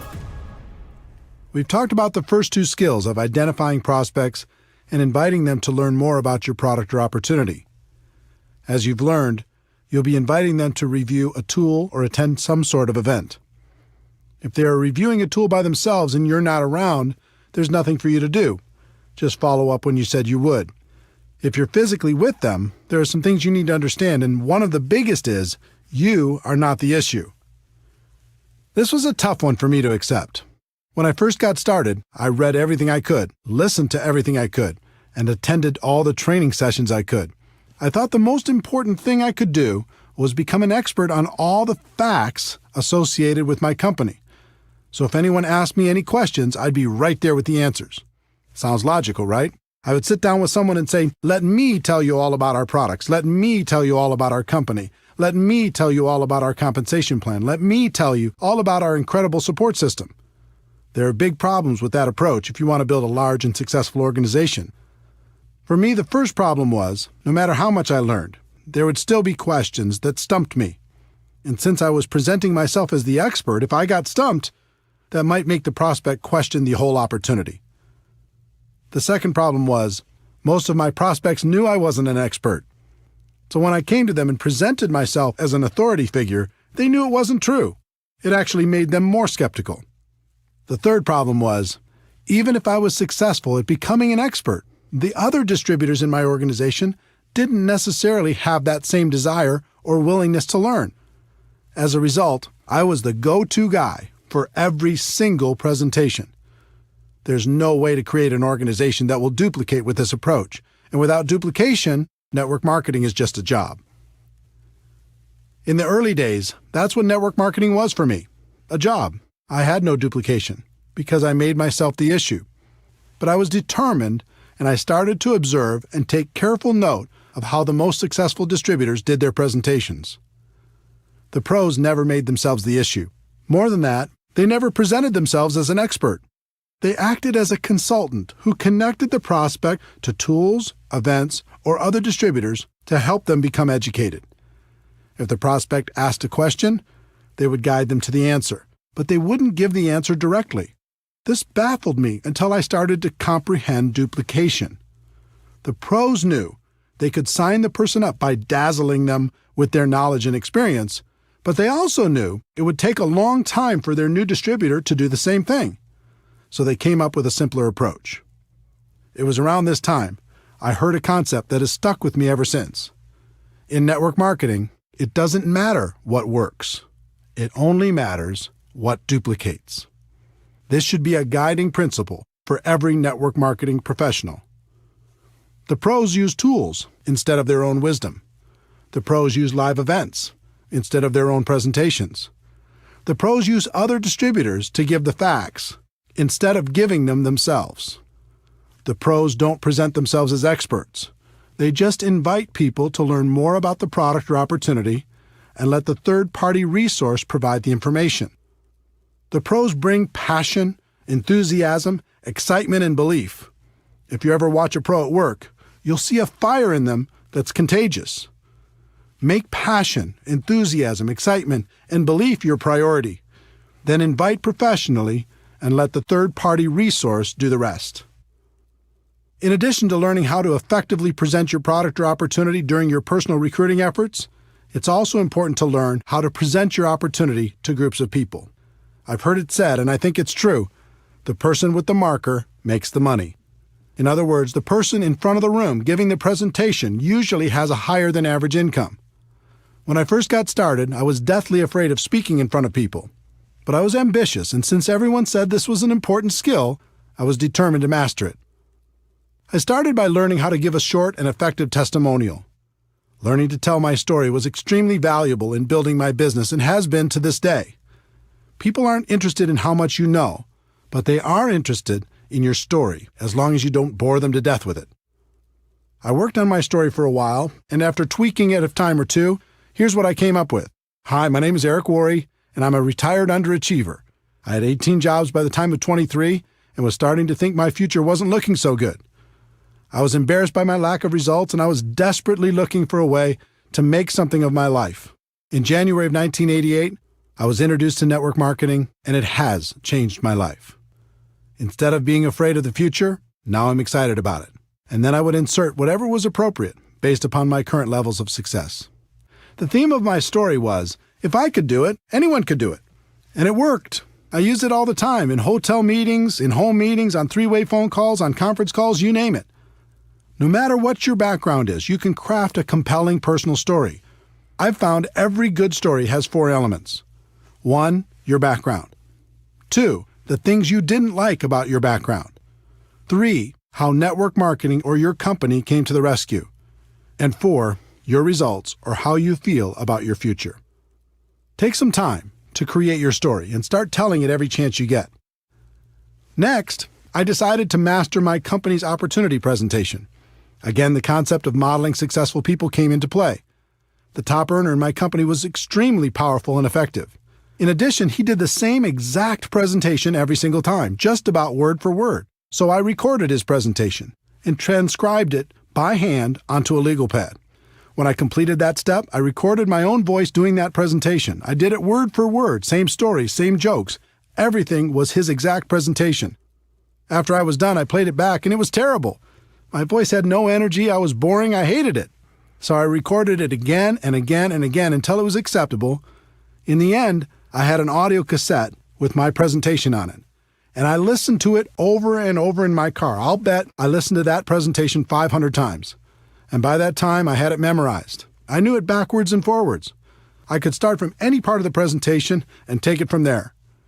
You would not believe the confidence this gave me. I went from being afraid to do the presentation to actively looking for opportunities to give it. I did the presentation on conference calls, in home meetings, on three-way calls, and any place else I could find. I became a regular presenter at our local meetings and continued to move up to bigger and better venues, even being asked to speak at company conventions. For me, the evolution of becoming a presenter went through several stages. 1, learning my story. 2, learning the standard opportunity presentation. And 3, learning different training presentations. One big defining moment as a presenter came in 1993. I was 29 years old and starting to make a name for myself in network marketing. I was having a conversation with the CEO of the company and the #1 distributor at that time. I can't remember exactly how the topic came up, but I recall saying something to the CEO like, well, he, the top distributor, might be a better networker than I am right now, but I can outspeak him any time. It was meant as a joke, but the CEO raised his eyebrows and said, okay, son, I'll tell you what. We have our big convention coming up. Over 14,000 people will be in attendance. I'll give you both the same amount of time, and we'll have a private contest. I'll handpick a few judges, and they'll vote on who did a better job. Wow. Now I was really on the hook. I wasn't a huge leader. I didn't have as big an organization or reputation at the time as the top earner, so I did the only thing I could control. I started to prepare like my life hung in the balance. I chose a theme, I wrote my talk, and I rewrote it over and over. I did research, I practiced, I recorded myself doing the speech. I did everything I could possibly do. When the day came, I'd never felt so nervous in my entire life. Talking to 14,000 people is like talking to an ocean. But my preparation served me well. I steadied my 29-year-old insecure self and delivered. The response was overwhelming. The crowd went wild, literally. I felt numb when I walked off the stage as they were still cheering and sat there while the top earner gave his speech. He did a fine job, but I have to admit to you, it felt so good. to have the CEO come up and congratulate me for winning our private little contest. It was definitely a defining moment. That speech was lost for a very long time, but a copy was recently discovered. If you'd like to hear it, we'll include it at the end of this chapter. My voice sounds quite a bit younger, but it's still me. To summarize this skill set, remember a few important things. 1. When you're prospecting, you're the messenger, not the message. Get yourself out of the way and use a third-party tool. 2. Learn to tell stories in a way that will make your prospects curious to hear more. And 3. When it comes to presenting in front of a group of people, preparation is key. When you're prepared, it's fun. And as promised, here's my speech talking in front of 14,000 people as a 29-year-old young man. Over 200 years ago, there was a revolution, an American Revolution, an event that literally changed the course of history. It was led by a group of unsatisfied people. People who were tired of being told what they could do and when they could do it. People were fed up with their lack of choices and their lack of personal freedoms. People fed up with their lives being controlled by others. Fed up with being oppressed, fed up with being manipulated. They finally said, enough, I've had it, and I'm not going to live like this anymore.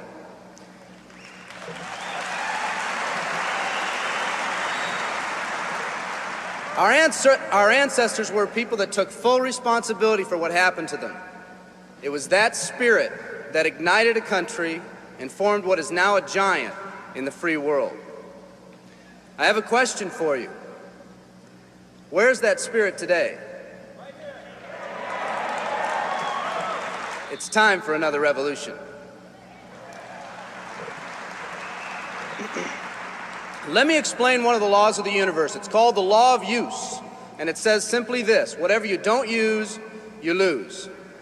Lack of use causes loss. Ambition unused declines. Faith unused decreases. If you don't use your skills, you lose your skills. If you don't use your freedom, you lose your freedom. Freedom does not come automatically. It's not attained and then handed down to us as an inheritance. It must be achieved each day. At the turn of the century, in the year 1900, less than 10% of us worked for other people or the government. Over 90% of us were self-employed. We were an independent people. In 1980, only 80 years later, over 90% of us worked for the other people or the government. Less than 10% of us were self-employed. We changed from an independent people to a dependent people.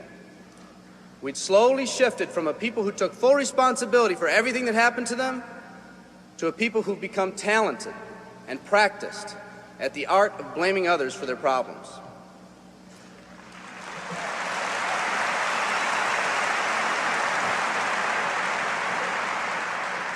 Our giant has fallen asleep. Our forefathers didn't say, who's going to take care of me? They simply said, all I ask is the opportunity to be free and the ability to take care of myself and my family. Today, we elect officials who will, quote unquote, take care of us. We cry out against anyone who dares to ask us to provide more value in the workplace. We do everything we can to spread around the suffering in our society, and yet no one is willing to step up and be part of the solution. We've slowly changed from a society that compensates based on value to a society that compensates based on entitlement and seniority. What we've come to believe is our due. We act as if someone actually owes us a living. Part of this change is due to the dramatic rise of conformity in our society. We're all taught to conform. Incredible pressures are put on us every day to do things, quote unquote, the right way. And yet no one asks the question, is this really the right way? A man once said, I'm just a collection of mirrors reflecting what everyone expects of me. We live our lives to please those around us, and the scary thing is, the people around us are doing exactly the same thing. Psychologist Rollo May calls us outer-directed people. We don't act, we only react. We seek not to be outstanding, but to fit in. We're able to respond, but not to choose. Perhaps that's why a wise man once said, the mass of men lead lives of quiet desperation. In order to change, we need to become inner-directed people. People with our own purpose. People who are not easily swayed by the opinions of others. And that's difficult because from a very early age, we look to the opinions of others to orient ourselves and to validate our decisions and our actions. Nietzsche said, we need more strong people in this world because the weak, by their sheer mass, are forcing weak ideals and weak values on us all.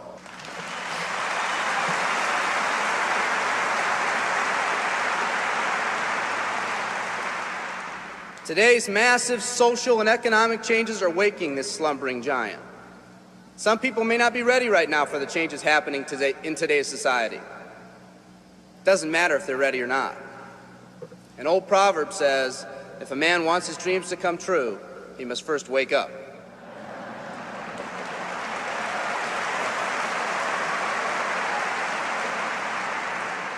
I, for one, am glad for the radical changes in our society because I believe that within that crisis, we will find that independent spirit that once pioneered this country.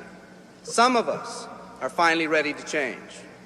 The displacement of our workforce has caused many of us to start searching for something better. Moving products and moving services is our business and our goal, but what we are becoming in the pursuit of that goal is a larger and much more important issue.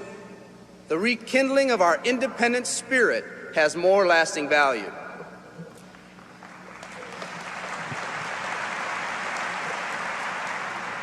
There's no more noble a business than the business that encourages the development of people. Every living organism has one and only one central need in life, to fulfill its own potentialities. The acorn becomes an oak, the puppy becomes a dog, and that's all that's required of the oak and the dog. But the human being's task in fulfilling his or her nature is much more difficult. The reason is, unlike any other living creature on this planet, you've been given the dignity of choice. You'll not grow like a tree. You'll grow only as you plan and choose to grow. When a person chooses to live, two things happen. First, assuming responsibility for themselves takes on a whole new meaning. They accept responsibility not as something they've been saddled with, but as something they themselves have chosen. The second thing that happens is that discipline from the outside is replaced by self-discipline. They accept discipline not because it's commanded, because they themselves have chosen what they want to do with their lives. Just like when the disenfranchised men and women over 200 years ago got fed up and said, I'm not going to live like this one more day, there's another revolution coming. It's coming not just from Americans, but from people all over the world.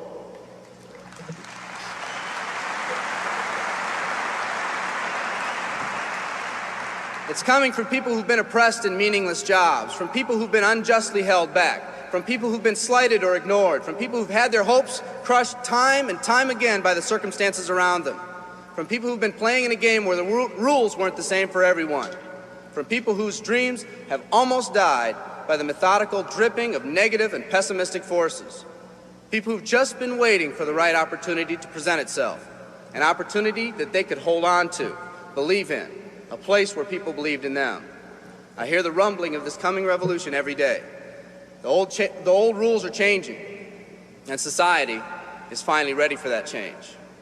Will people try to persuade you not to rise up? Yes, they will, and sometimes with the best of intentions. But we must fight anyone or anything that tries to influence us against our freedom. And they'll try. Believe me, they'll try.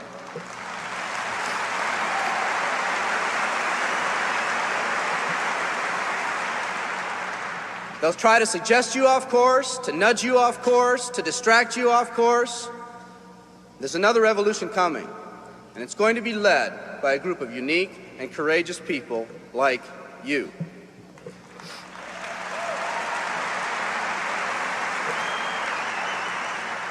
People who've had it with the way things are. People who've picked out their mountain in life and said, I'm going to the top.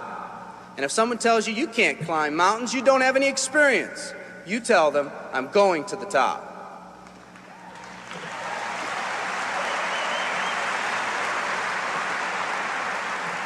And if your neighbor tells you, come on, choose another mountain, that one's too rocky, what are you going to tell them?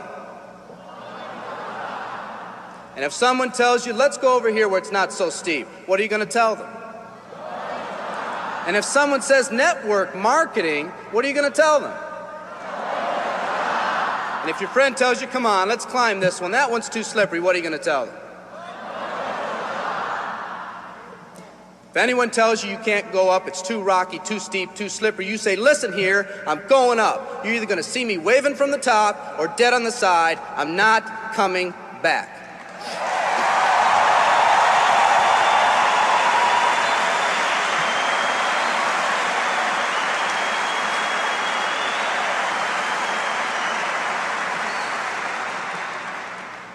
There's something about the do-or-die attitude. It's almost like when someone has a do-or-die attitude, time, fate, and circumstances seem to get together, have a hasty conference, and say, they say they're going to do it or die. We might as well let them have it.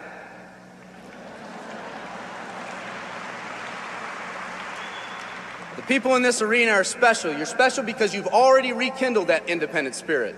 You've already said that you're not going to conform to negative pressures around you. You've all said enough, I've had it, and I'm not living like this anymore. You are the people who want to set big goals and aspirations for yourselves and your families. People who want to live in a country where families are brought together again instead of being torn apart.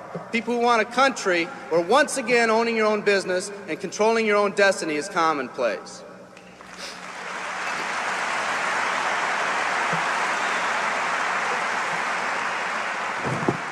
People who want a country where every man, woman, and child is treated with equal respect and dignity.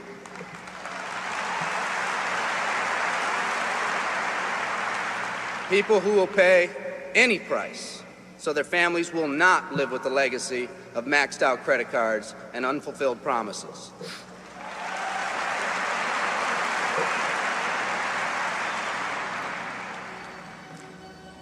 Today, we stand at the genesis of a new revolution, and people like you are going to lead it.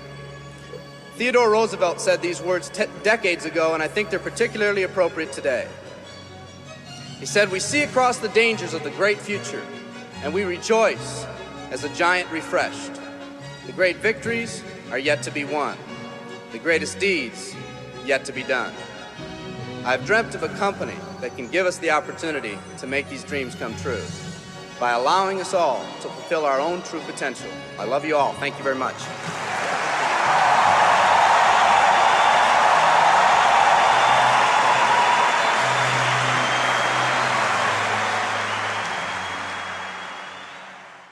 Chapter 7. Skill number 4. Following up with your prospects. In MLM, they say the fortune is in the follow-up. I think that's true, because most people in MLM don't follow up at all, at least not as professionals. You need to understand some important concepts if you're going to master this skill. Concept number 1. Follow-up is doing what you said you'd do. If you say you're going to call at a specific time, then do it. The network marketing profession is full of people who get all excited one minute and then go missing in action the next. Run your business through a physical or electronic calendar. Be the person who does what they say they're going to do.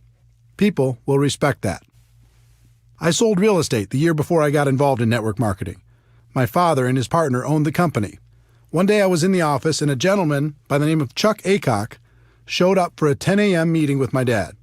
It was 9:55 a.m., and my dad wasn't in the office yet. I greeted Chuck and told him I was sure my dad would arrive soon. At 10 a.m. exactly, Chuck got up and said, "It's 10 o'clock. Your dad isn't here. Have him call me if he wants to reschedule the meeting." I couldn't believe it. He came all the way to the office just to leave 30 seconds after the appointment? I told him, "Mr. Aycock, I'm sure he'll be here any minute. There's no need to leave." And then he told me something I never forgot. He said, "Son, you are either early or you are late. He's late, and my time is valuable. Have him give me a call if he'd like to reschedule." And he left. My dad showed up at 10:10 a.m. expecting to meet Chuck. I told him what happened, and he was as stunned as I was. My dad wasn't habitually late or anything. That particular morning, he was just a little casual with his time. He rescheduled the appointment, and I noticed over the years that my dad was always early for his appointments with Mr. Aycock. What's the lesson in this story? For me, the lesson was that people respect a person who does what they say they're going to do. People also respect a person who values their own time. If you say you're going to follow up at a specific time or in a specific way, either do it or reschedule well ahead of your appointment. Concept number 2. The only reason to have an exposure is to set up the next exposure. When I got started, I would conclude every exposure by saying, "What do you think?" No one told me that was one of the worst things to do. It felt like a natural thing to say, but my results were terrible. I asked one of my early mentors for help, and he said, "Eric, the only reason to have an exposure is to set up the next exposure." That blew my mind. I thought the reason to have the exposure was to get the person signed up. He went on to explain that if you finish each exposure by setting up the next one, the prospect will eventually become educated on the opportunity and make an informed decision. The goal in my mind changed from getting the prospect on the first exposure to just keeping the process alive by setting up the next follow-up exposure, then the next, and the next until they made a decision. When I made this small improvement, my results improved dramatically. We talked earlier about how to professionally invite your prospect to take a look at what you have to offer. At the end of that process, we went through several steps to set up the next exposure, meaning your follow-up call. That was your next appointment. When you make that call, you're going to ask them if they reviewed the material. They'll say, "No, I didn't," or they'll say, "Yes, I did." Let's talk about how you'll set up the next exposure in both cases. If they say no, they didn't have a chance to review the material, it's important you don't show your displeasure at their lack of follow-up. It sounds funny, but a lot of people just jump on their prospects with, "I thought you said you'd be able to see it for sure." Obviously, this won't help build that good relationship you're working on. The best way to respond is, "That's okay, I understand sometimes life gets busy. When do you think you could do it for sure, for sure?" You might say, for sure is a little much, but I've used that for decades in this follow-up situation, and I do it because it works. In any case, use whatever language you'd like to use to set up the next time and walk through the same steps to get the commitment.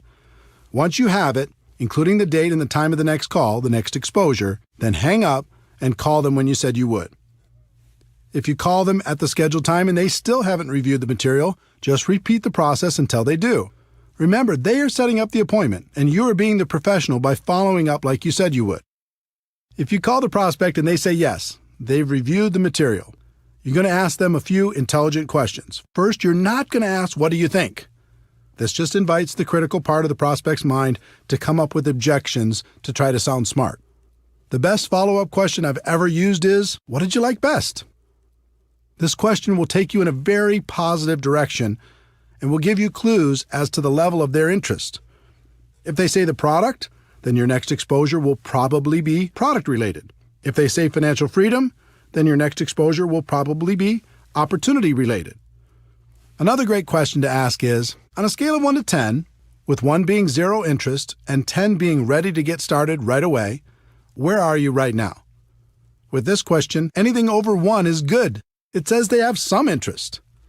Most of the time, you'll get something like a 5 or a 6. No matter what number they give you, all you're going to do is ask them how you can help them get to a higher number. Usually that answer will go along the lines of how they answered, "What did you like best?"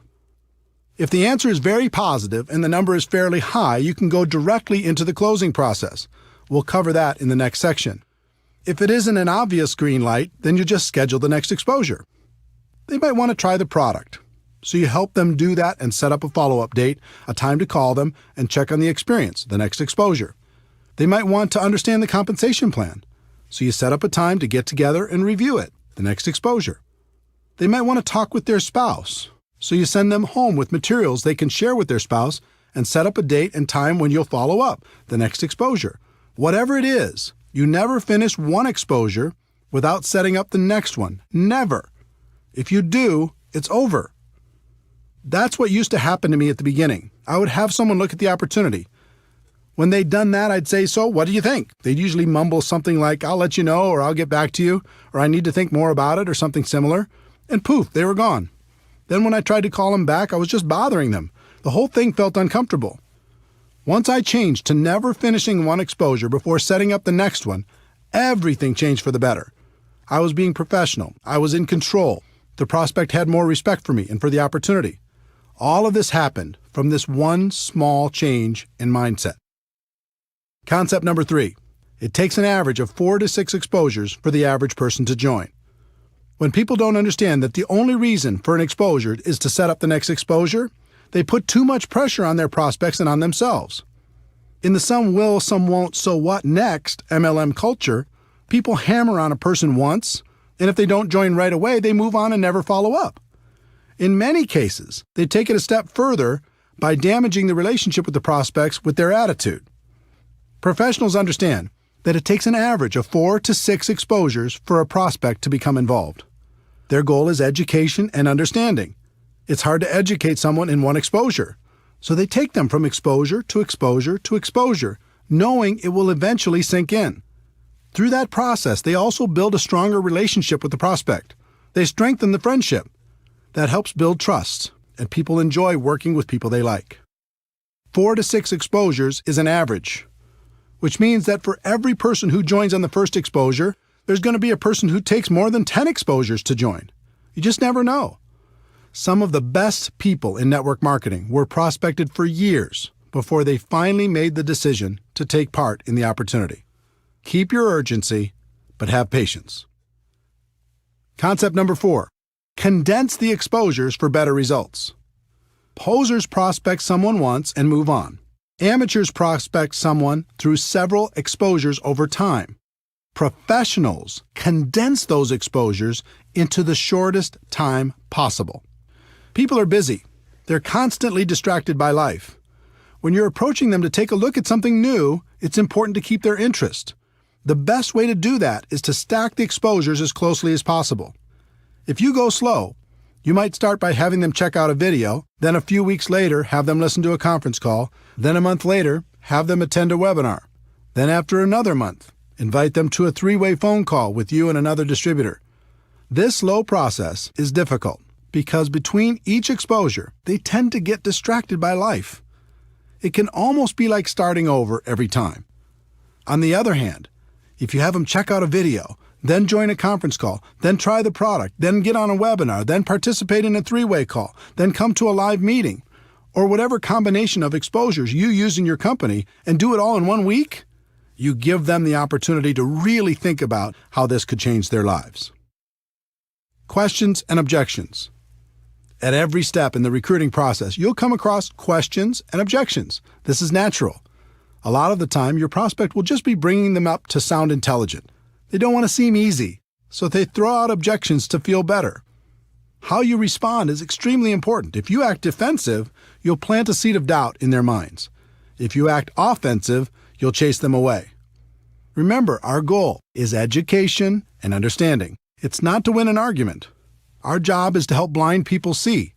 When someone brings up a negative question, or if they offer you an objection, all they're really doing is helping you to identify one of their blind spots. It's helpful to know what these are so you can assist your prospects in eliminating them.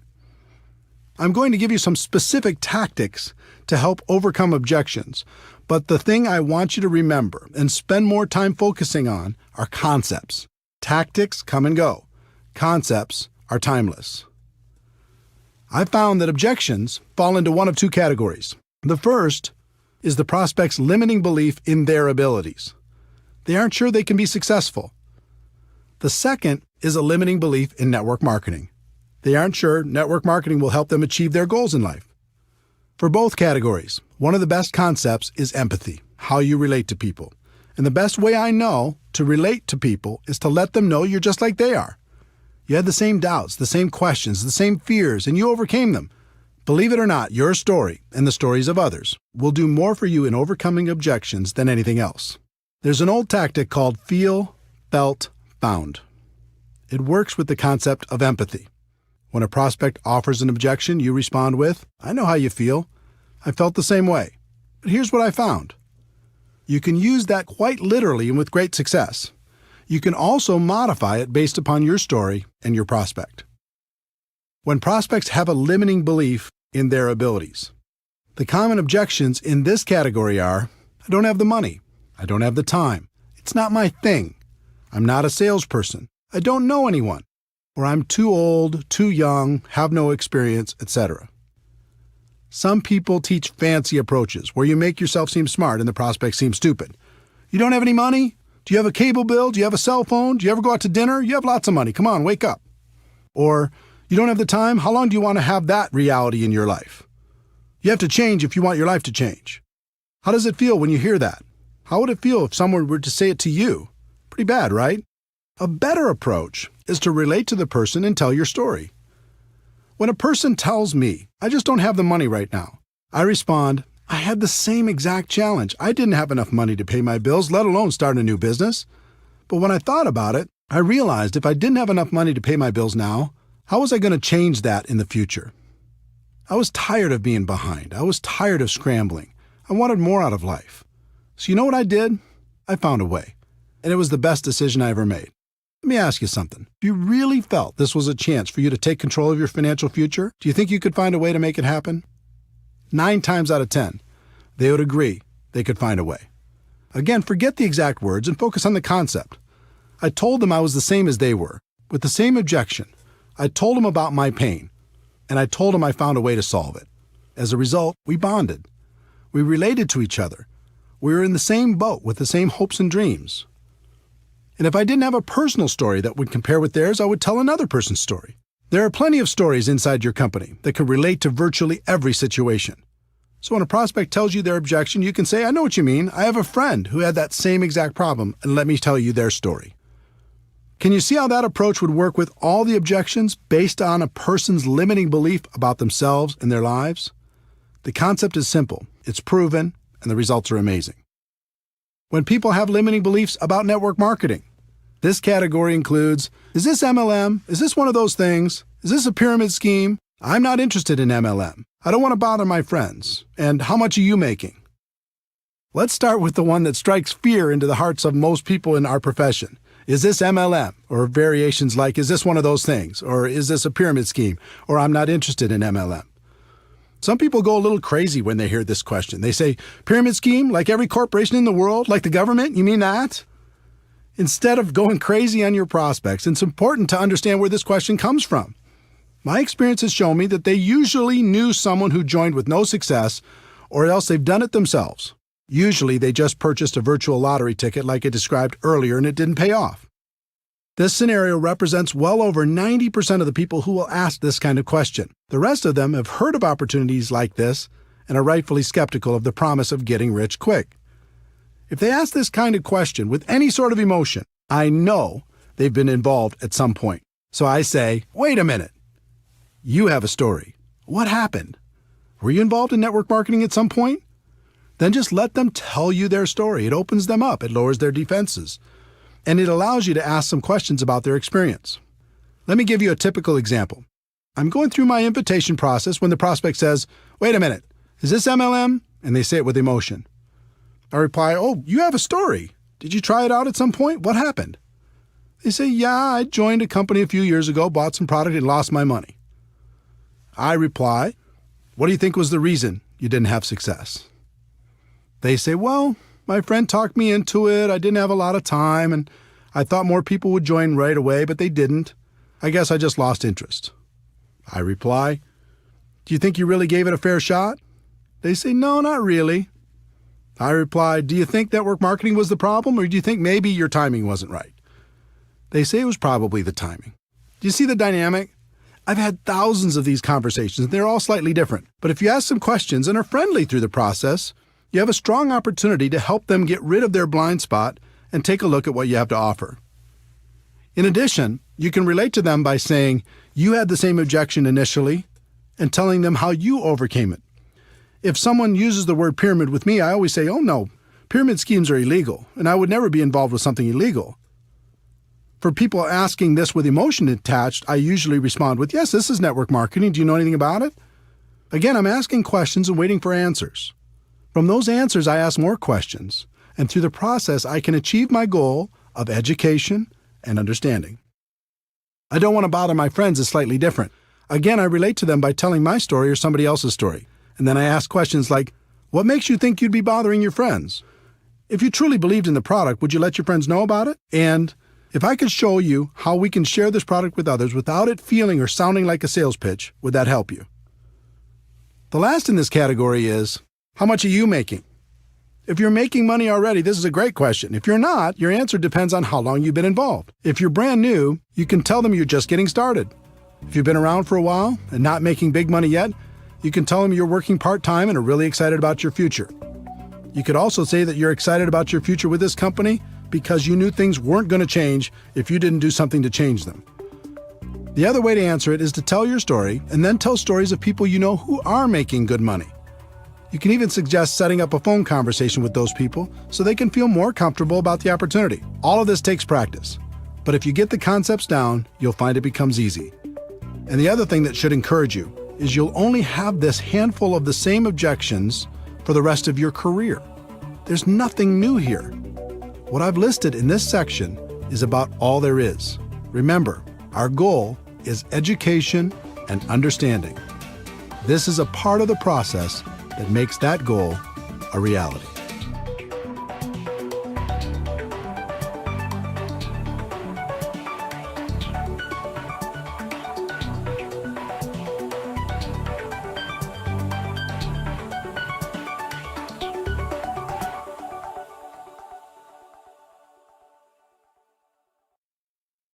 Chapter 8.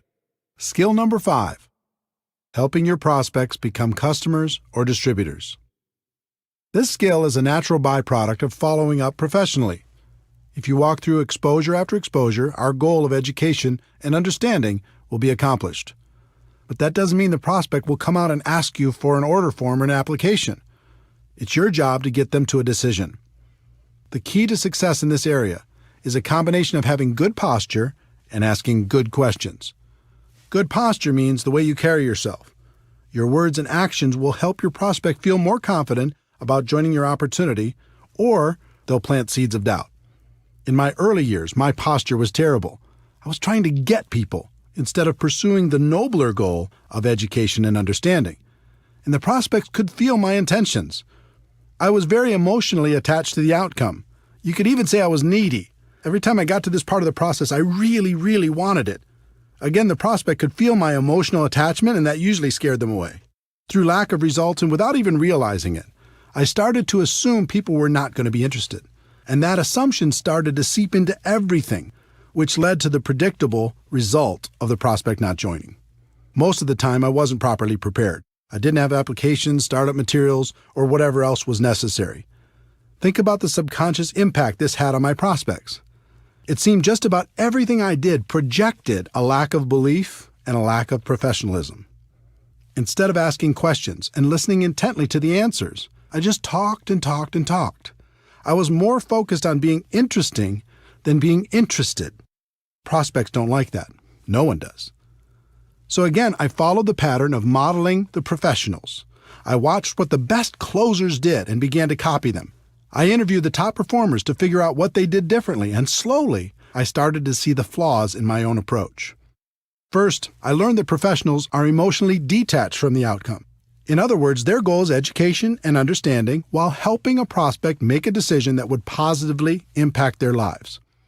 They're the opposite of needy. They aren't trying to get anybody. They are honestly just trying to help. Second, they're very assumptive in their approach. They expect the person to join because their belief that the opportunity would benefit the prospect is so strong. They're rock solid.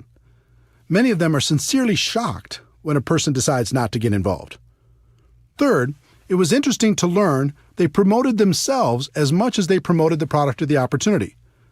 What I mean by that is they helped the prospect make the decision by saying, "You get me." When they promoted themselves, it isn't like, "I'm going to do everything for you." It was more like, "We have a great product and a great opportunity, but I'm going to take this thing to the top and we can do it together."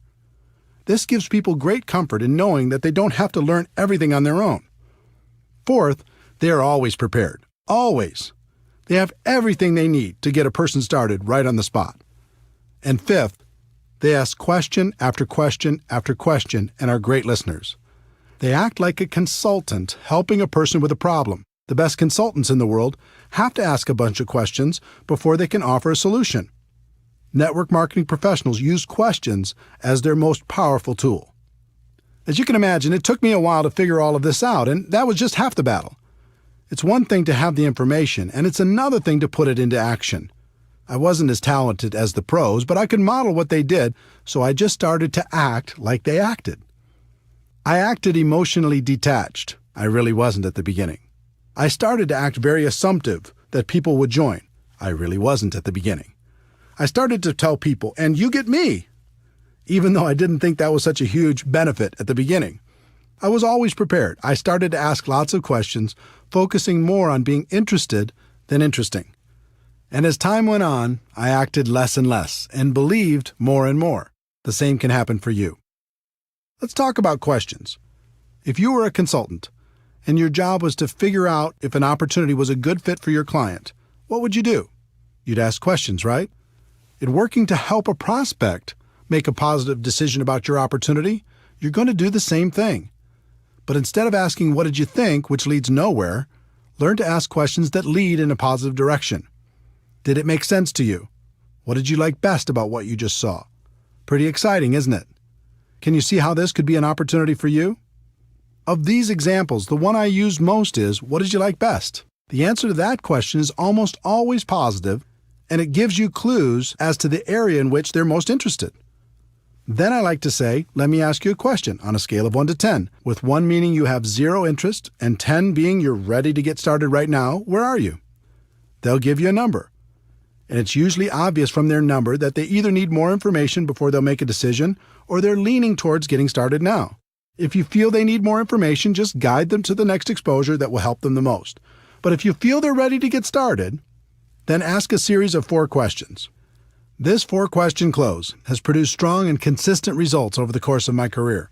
If you learn it and use it, you'll be amazed at how many people you can help. Question number 1. Based upon what you've just seen, if you were to get started with this company on a part-time basis, approximately how much would you need to earn per month in order to make this worth your time? Instead of asking this question, most distributors say things like, how'd you like to make $10,000 a month? Don't do that. Instead of prescribing what you think they want, just ask them what it would take to make it worth their time and wait for their answer. Question number 2. Approximately how many hours could you commit each week to develop that kind of income? Now they have to go inside their head and check their mental calendar to see how much time they would invest to get that kind of money. Question number 3. How many months would you work those kind of hours in order to develop that kind of income? This question makes them think about their level of commitment if they want the income from question number 1. Question number 4. If I could show you how to develop an income of, their answer to question number 1, per month, working, their answer to question number 2, hours a week over the course of, their answer to question number 3, months, would you be ready to get started? Most of the time, you'll get a positive answer to this question. And when people say, sure, show me how, you can pull out your compensation plan and sketch out a reasonable game plan to achieve their goals. There are rare occasions when people will give you unrealistic numbers. They might say they want $10,000 a month working 2 hours a week for 1 month. Doesn't happen often, but it does happen. If you face that situation, you act as a consultant and say, I'm sorry, but your expectations are way too high. You can get to $10,000 a month, but it'll take more hours and more months than you're willing to commit. If you're willing to change those expectations, we can talk. If you don't get a positive answer to the 4 questions, that's okay. That means the prospect will need to have more exposures before they're ready. Schedule the next one and repeat this process when you're done. This skill will take practice, but it's a skill that will serve you for the rest of your career. If you're tired of having too many people thinking about it and not enough taking action, this will help.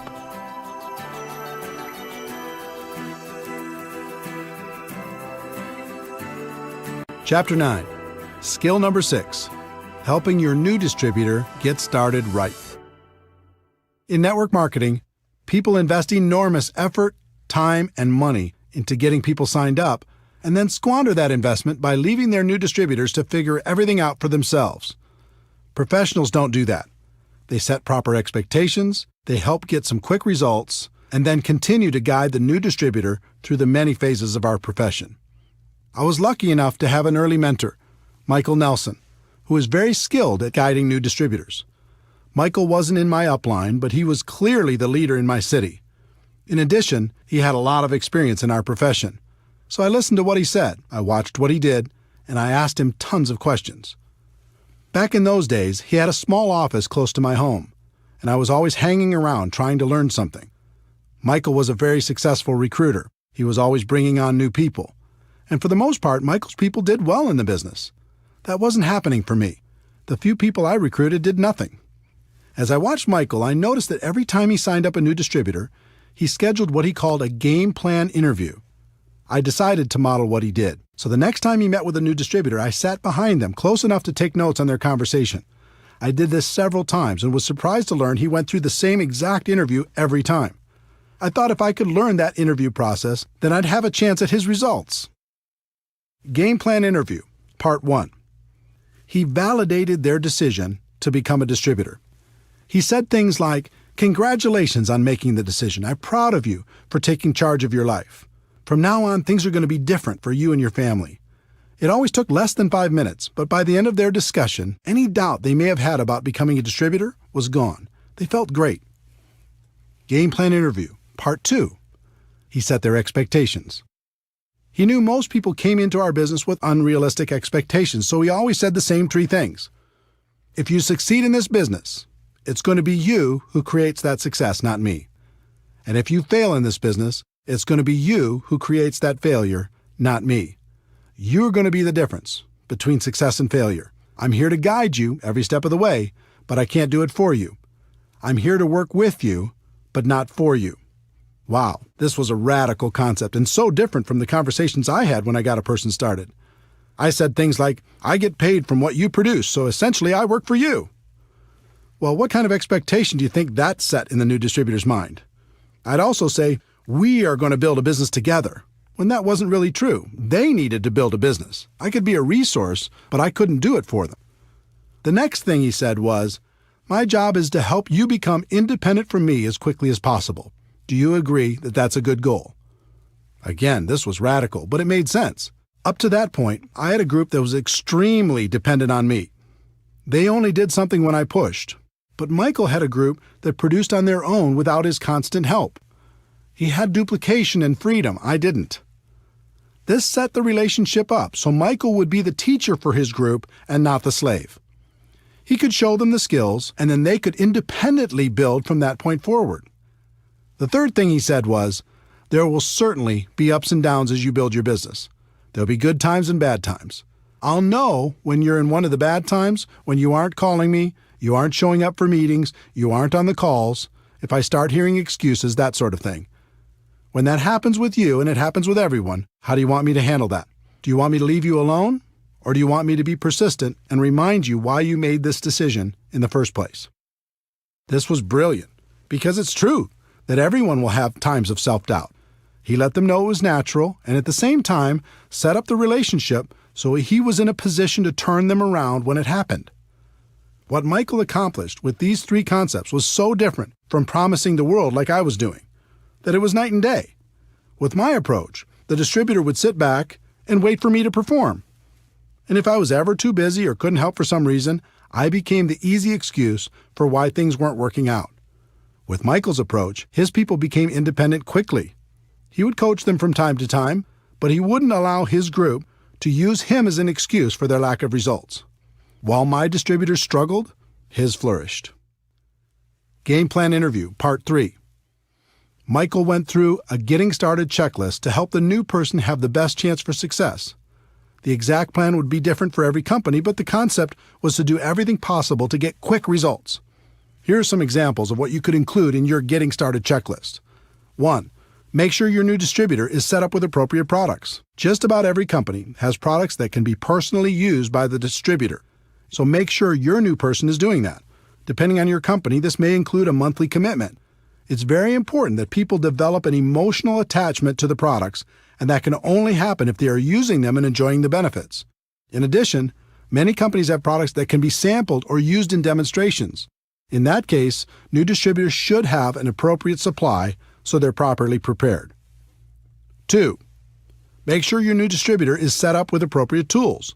We've talked about the importance of third-party tools in building a large and successful network marketing business. Your new distributor needs to be prepared to help their prospects with the tools that will professionally take them through the exposure process. 3. Make sure your new distributor gets connected. Show them how to find things on the company website, where the upcoming events are being held, when the leadership calls or webinars are being conducted, etc. Remember, our goal is to help them become independent as quickly as possible. This is an important step in making that goal a reality. 4. Make sure your new distributor has a basic understanding of the compensation plan. They don't need to know it in detail at the beginning, but they should at least understand the key points and what will happen financially as they move through the first few levels. 5. Make sure your new distributor has a fundamental understanding of how to properly invite their prospects to understand more about what they have to offer. You can save them from running out there and talking their heads off with little or no results by giving them a brief overview of how and why a professional invitation process works. Game Plan Interview, Part 4. Michael helped the new distributor create a game plan to get through the first few ranks and challenged them to do it quickly.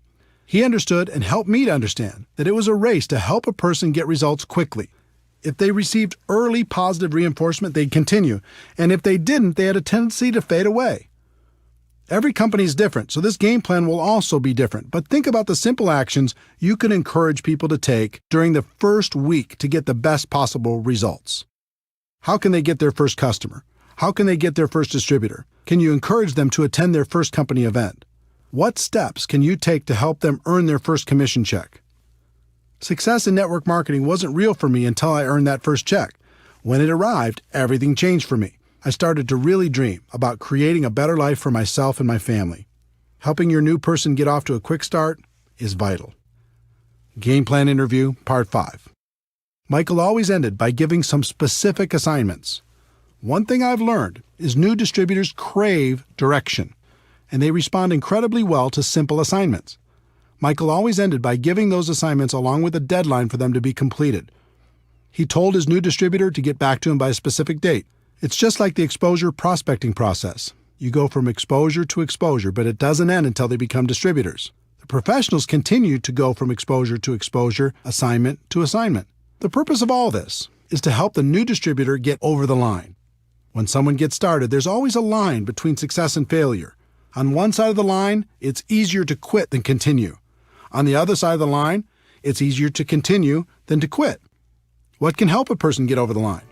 Signing up their first customer, signing up their first distributor, getting their first commission check, attending a big company event, making friends inside the organization, proclaiming their intentions to the world, getting promoted to a new level, being recognized for some sort of achievement. There are hundreds of other things that can contribute to a person getting over the line. As a sponsor, your job is to help them get over the line and stay over the line.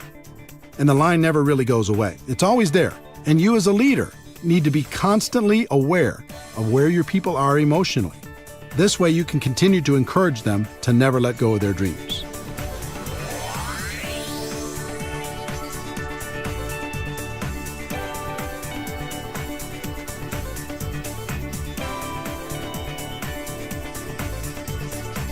Chapter 10. Skill 7. Promoting events. In network marketing, meetings make money. It's just that simple. Yes, technology can help us connect with people in ways that are becoming more and more efficient, but nothing replaces face-to-face interaction. Meeting people one-on-one, in small groups, or at local or bigger events will have a huge impact on the long-term success of any network marketing organization. But one particular type of event is the most powerful, and that is the destination event. It might be a company-sponsored event or one put on by your upline leadership, but a destination event is one where most of the attendees travel to a different city, stay at a hotel, and participate in a conference or convention. Some try to argue that the destination event is dead in the new technology world and people won't travel for these things anymore. All I can tell you is those people aren't top earners in our profession. If you study what the successful people do to build their network marketing organizations, you'll find that virtually every one of them uses destination events as a cornerstone for building their business. There's something magical about getting away from your day-to-day grind and focusing completely on your dreams. Total immersion, even if it's only for a weekend, is good. You can use it to refocus and recommit to your future and gather the strength necessary to go back home and do what's necessary to move your business forward. You gain strength from the presentations you hear during the event. Sometimes a person says something at just the right time in your life and it changes you forever. Over 20 years ago, I was at a convention when a guy by the name of Johnny Daniel said, "You can tell the size of the man by the size of the problem that gets him down." That statement went right into my heart and has helped me ever since. If I ever get sad or depressed, something inside me says, "Is this the size of Eric?" I answer no, pick myself up, and get moving again. I've had hundreds of those moments over the years at destination events. I gave up blaming at an event. I decided to become a professional at an event. I realized no one could stop me at an event. I decided to go to the top at an event. In fact, as I think back, I can't think of a single significant moment in my network marketing career that didn't happen at an event. They're that powerful. In addition to gaining strength from the presenters, you'll also receive incredible validation of your decision to be involved. It's a concept called social proof, and it's very important. As human beings, we're wired to seek proof from sources outside of our own thoughts and experiences. At a destination event, you'll see lots of other people who've made the same decision you have, and that feels good. Also, you'll see how some of them have overcome their fears and gone to the highest levels in your company. You start to think, if they can do it, maybe I can do it too. There's also some positive peer pressure involved.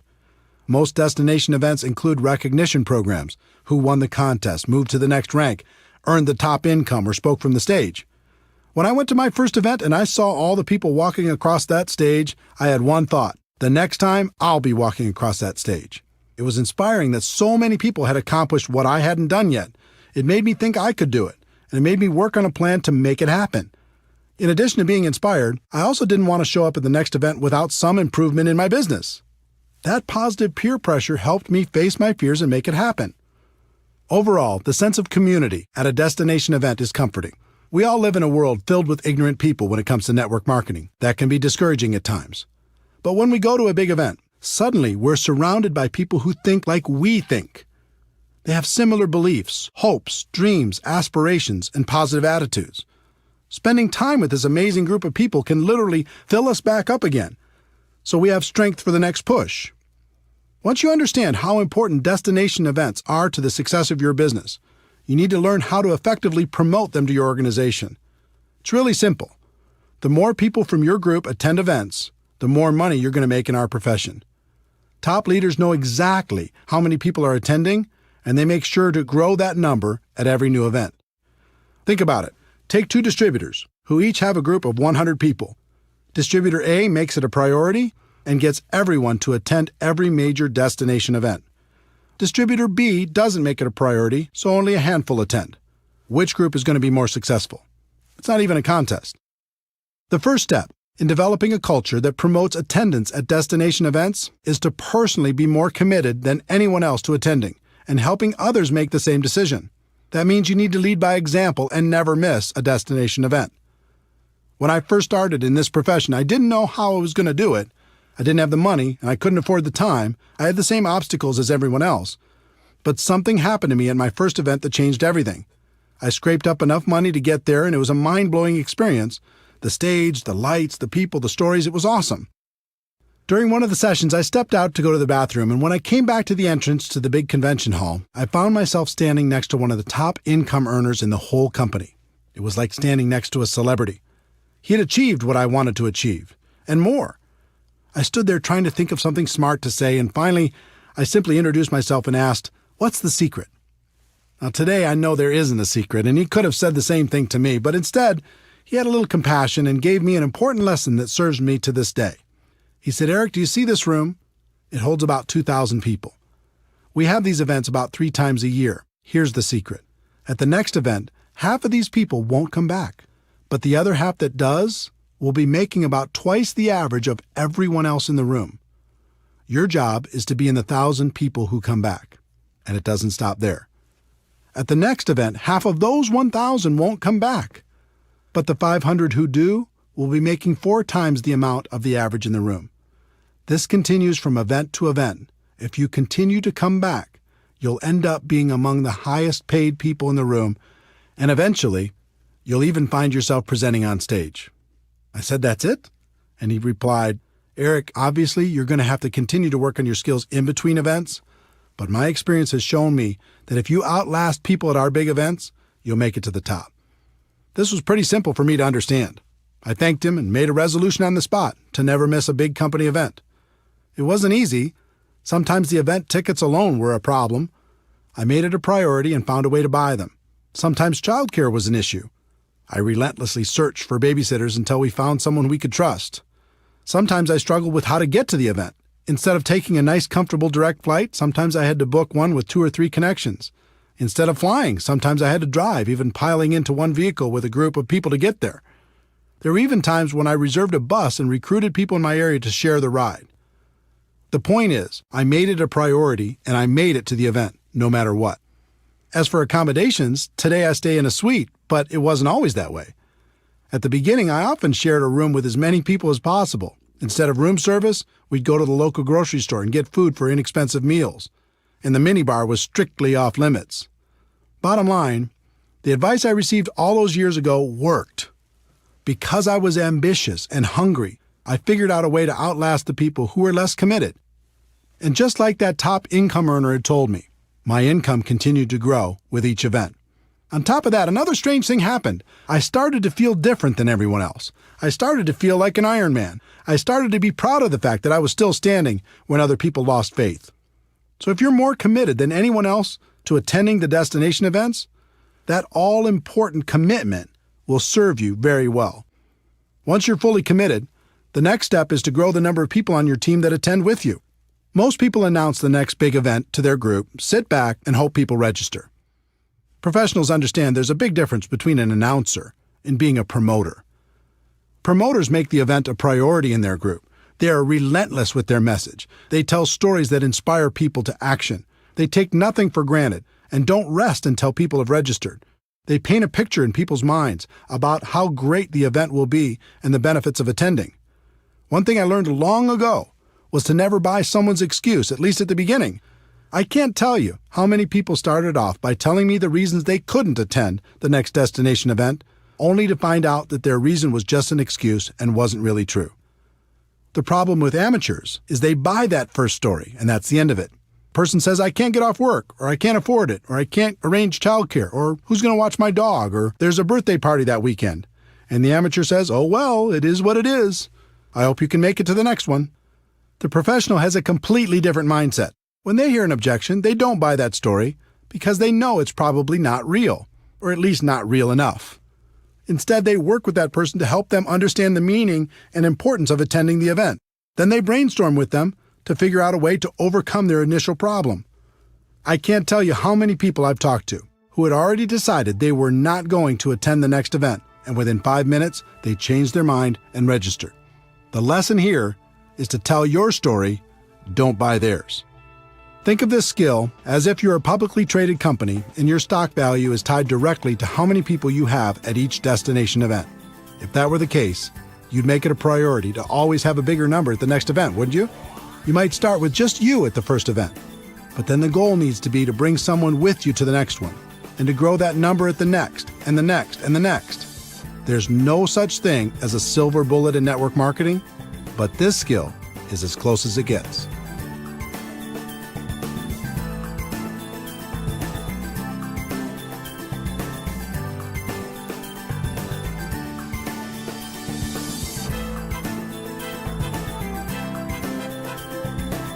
Chapter 11. Anything worthwhile takes time. If a person starts a traditional business, they expect to break even in their first year and possibly pay back their initial investment in the first 5 years. But when a person starts a network marketing business, they expect to get their money back in the first month, make a profit in their second month, and get rich by the third month. And when that doesn't happen, they blame network marketing. It's like people don't want the laws of the business world to apply to network marketing. We do have a better way, but we're not selling magic beans here. Anything of value takes time to develop. I learned a great lesson early in my network marketing career. From time to time in your life, your income might take a lucky jump. You might be in the right place at the right time. But if you don't quickly grow as a person to that new higher level, your income is going to come back down to the level of who you really are. In the end, you only get to make what you are. How many people do you know that hit it big and lost it all? I learned this lesson the hard way in my first few months in MLM. Back in 1988, I joined a company that had a $5,000 upfront package, which paid the sponsor between $1,200 and $2,400 depending on their level. Although I'm glad most of those big money packages have left our profession, back then a person could make some pretty big money fast.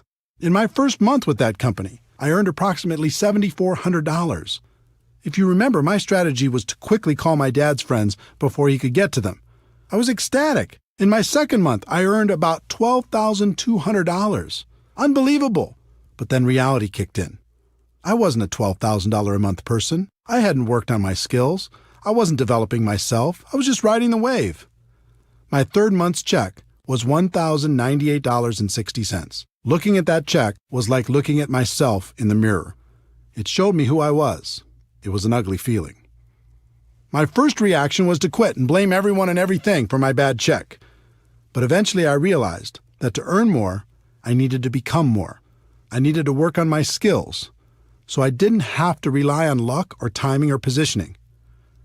You might have heard, you can get rich quick, or there's no work involved, or the product sells itself, or any number of trumped-up statements. But you must learn to give up those false and unrealistic expectations and go to work on you.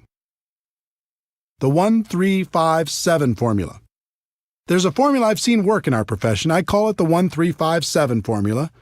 As a general rule, it will take you about 1 year to become competent and profitable in network marketing. You'll know the basics, you'll cover expenses, and you'll be learning. It'll take about 3 years of consistent part-time effort in order to go full-time. It'll take about 5 years of consistent effort to become a six-figure earner or above. And it will take about 7 years of consistent effort to become an expert.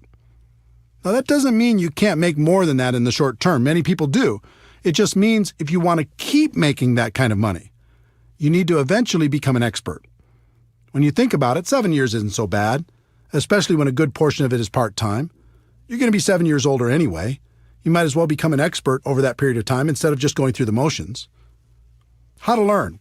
Once you make the commitment to focus on your skills, the next thing you need to do is figure out the best way to learn. One of the best things that ever happened to me was realizing there are no bad experiences and no good experiences, only learning experiences. This was a major breakthrough. In other words, let go of the outcome and focus on what you can learn from every experience. This took so much pressure off me.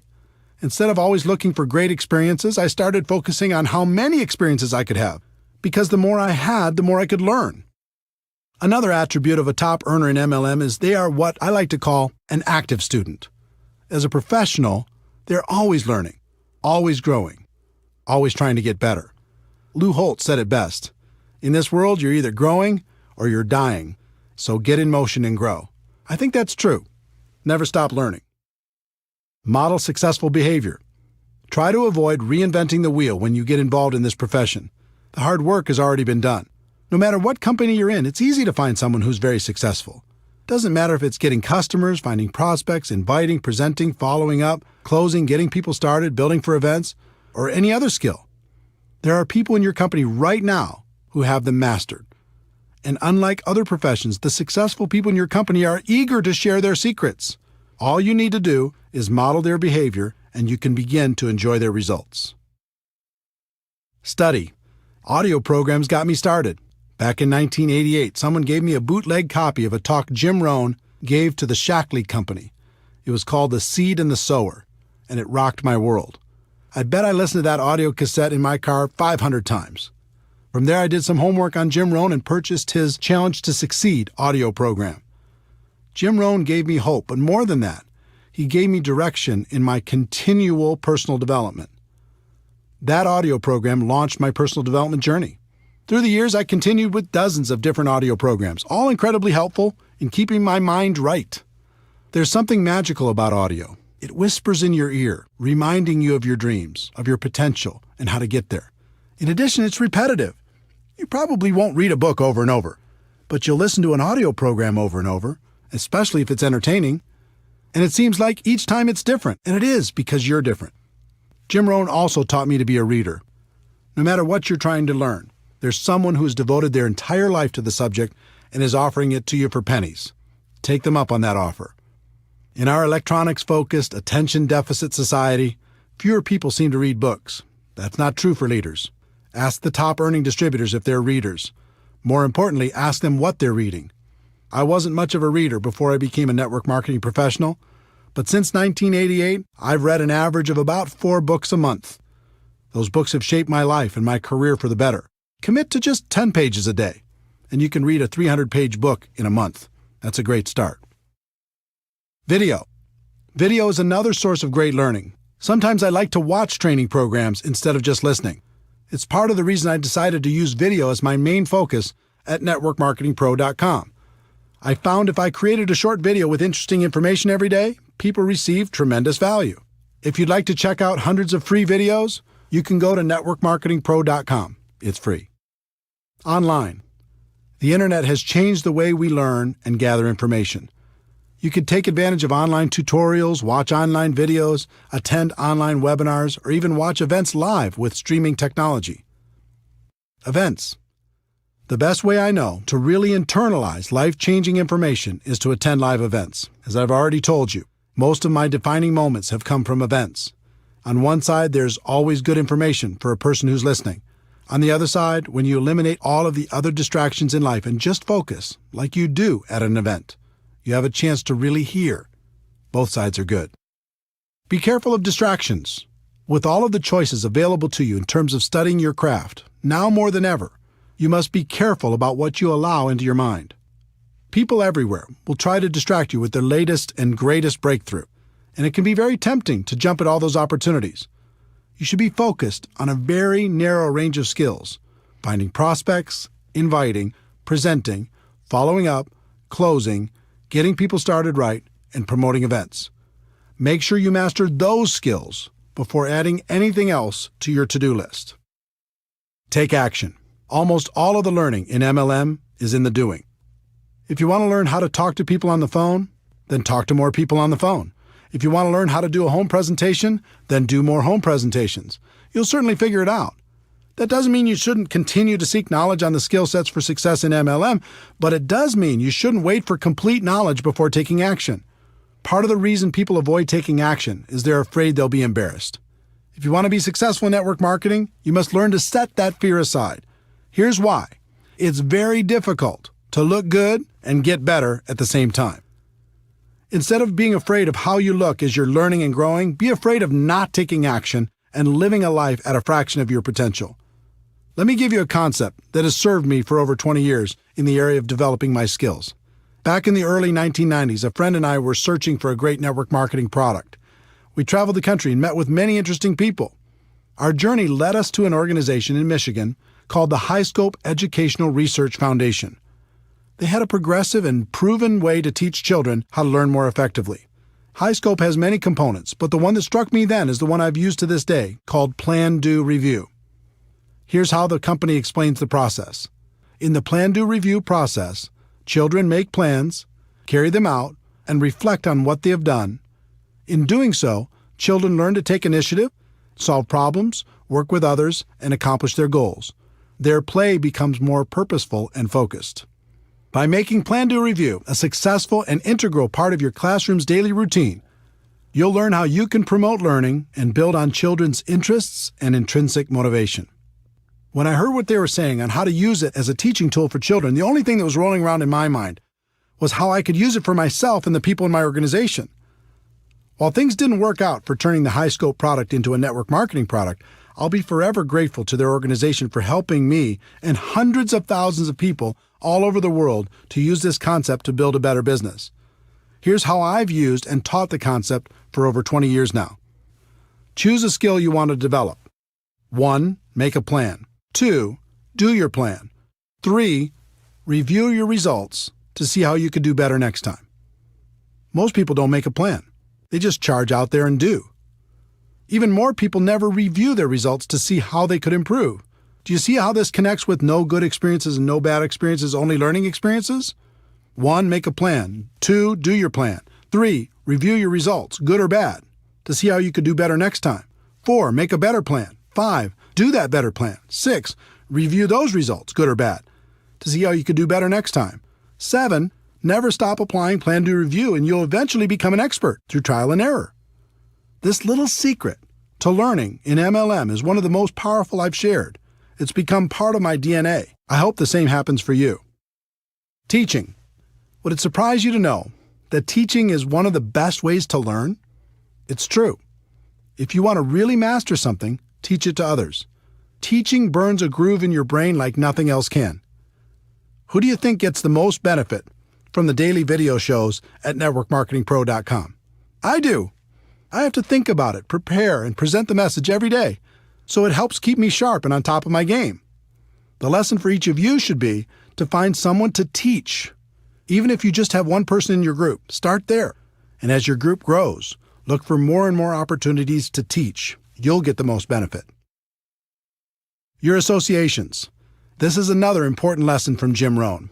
He taught me the law of association that says you'll become the average of the 5 people you spend the most time with.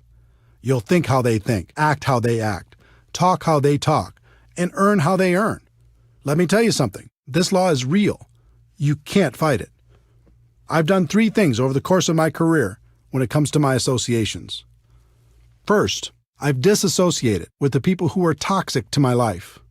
This isn't an easy decision, but it's an important one. Some people will keep you down permanently.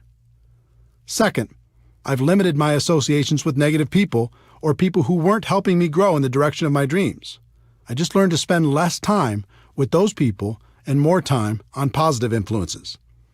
And third, I've worked to expand my associations with people who can help me become a better person and a better professional.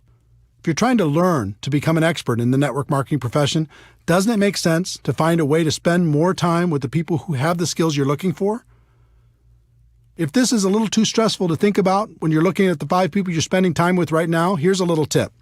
About every 6 months, one of the people in your 5 will change. They'll move, get a new job, start a relationship, end a relationship. Something will happen. The secret is, when that happens, choose very wisely when you're thinking about who's going to take their place. Most people don't think about this at all. They just let the next person fall into that place. That's a big mistake. Find someone who will push you. Find someone who will inspire you. I hope these suggestions on the learning process of becoming a professional have been helpful to you. It's okay to dream big, but you also have to be patient. Anything of value takes time. Continue to develop your skills. Become a permanent student. Those skills will make a place for you for the rest of your life. There's one more concept you need to understand. I've analyzed the top earners in network marketing. I've interviewed them, and we've become friends. Do you know what they all have in common? They work hard. Don't get me wrong, they have a great lifestyle, and they love what they do, but they work their butts off. If you want big success in MLM, you're going to have to do the same. Network marketing isn't about luck, timing, positioning, or signing that magic person who will make you rich. Freedom is possible, but it isn't free. It will take hard work to stay consistent when the world tries to distract you. It'll take hard work to learn the skills required for long-term success. It'll take hard work to become the leader you're meant to be. Some people in network marketing become unhappy when they realize work is involved. Most of them join for some sort of free ride. When they experience growing pains, they run for the hills. Be different. It might take hard work, but it's good work. And it's the best way I know for the average person to enjoy true freedom.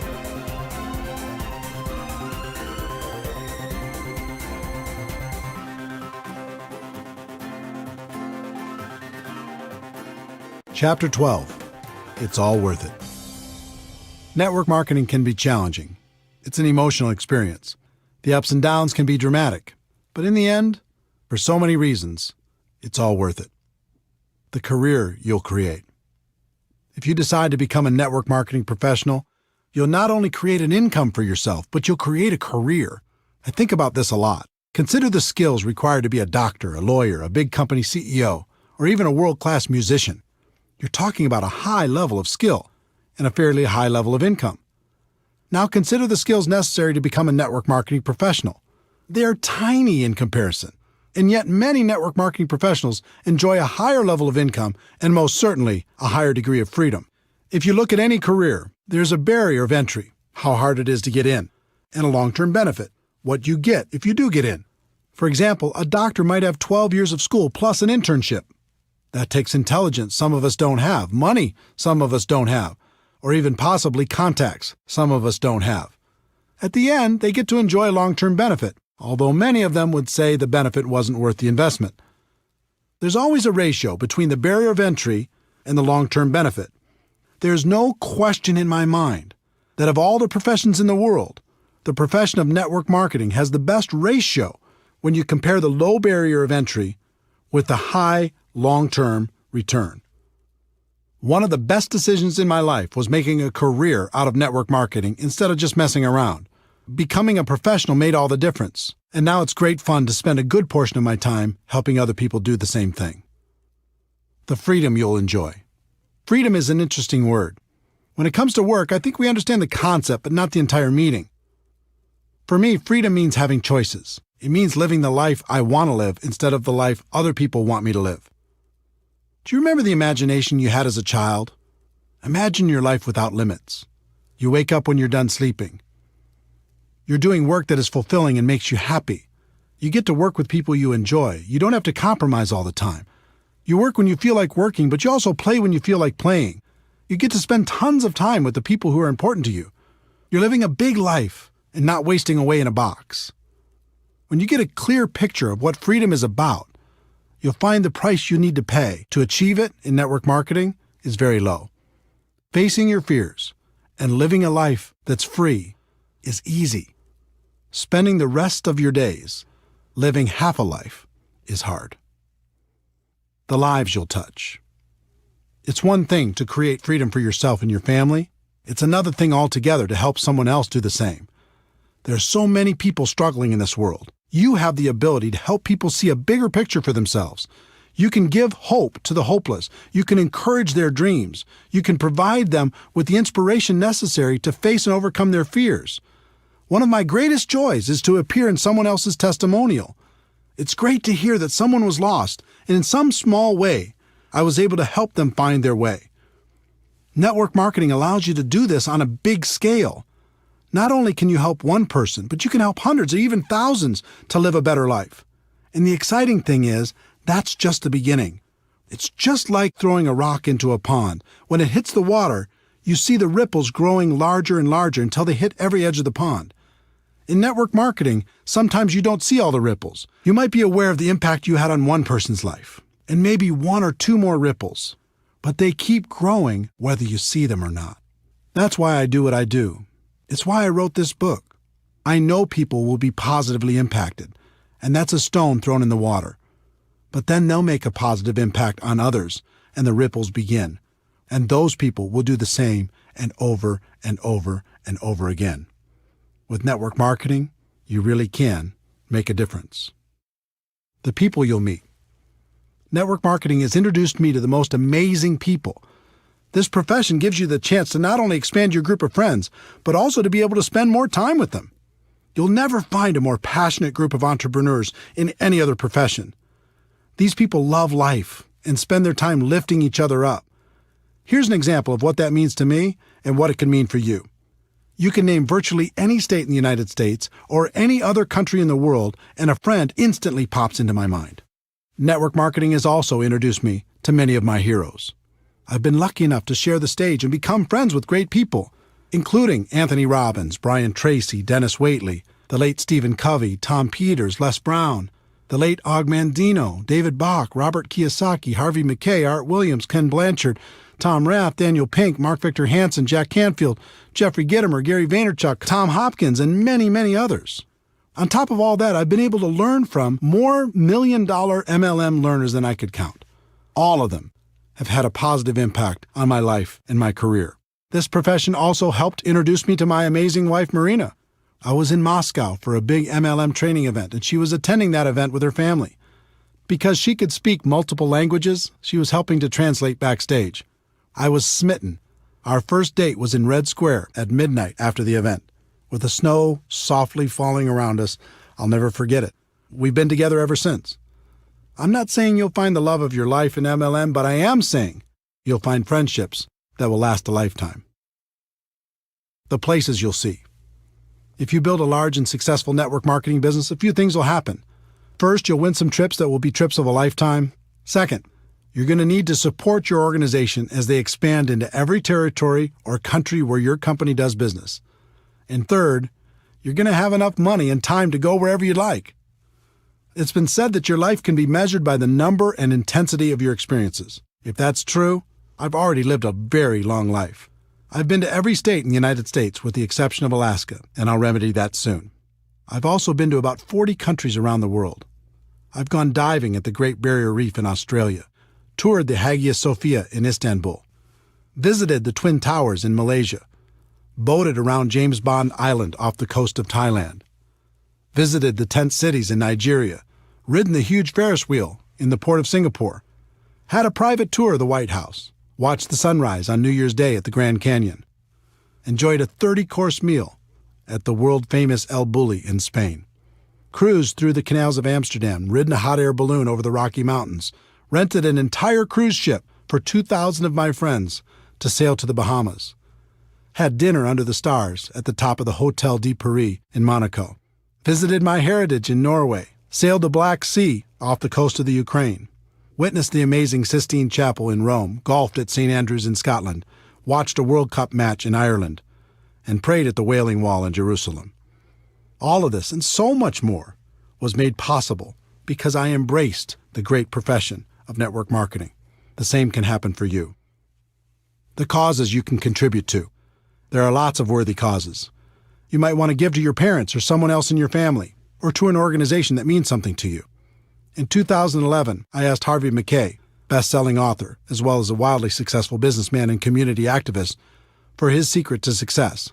He told me his story. Eric, my father sat me down after I graduated from the University of Minnesota at age 21. I was a little bit cocky, going to take on the world, going to start at the top and work my way up. And he said, Harvey, 25%, 1/4 of your life, starting now, is going to be devoted to volunteerism. Now, I didn't know what that meant, other than I started volunteering for everything. Heart, Cancer, United Way, Boy Scouts, March of Dimes, Salvation Army, everything. Let me tell you what that experience has done for me my entire life. Being on all those boards and being involved in all those charities, I became a better communicator. I became a better leader. I became a better salesperson. Because all I was doing was raising money for the more than 20 boards that I've been on. I became a better sales manager. And can you imagine how many new people I met by just being a volunteer? My network grew tremendously.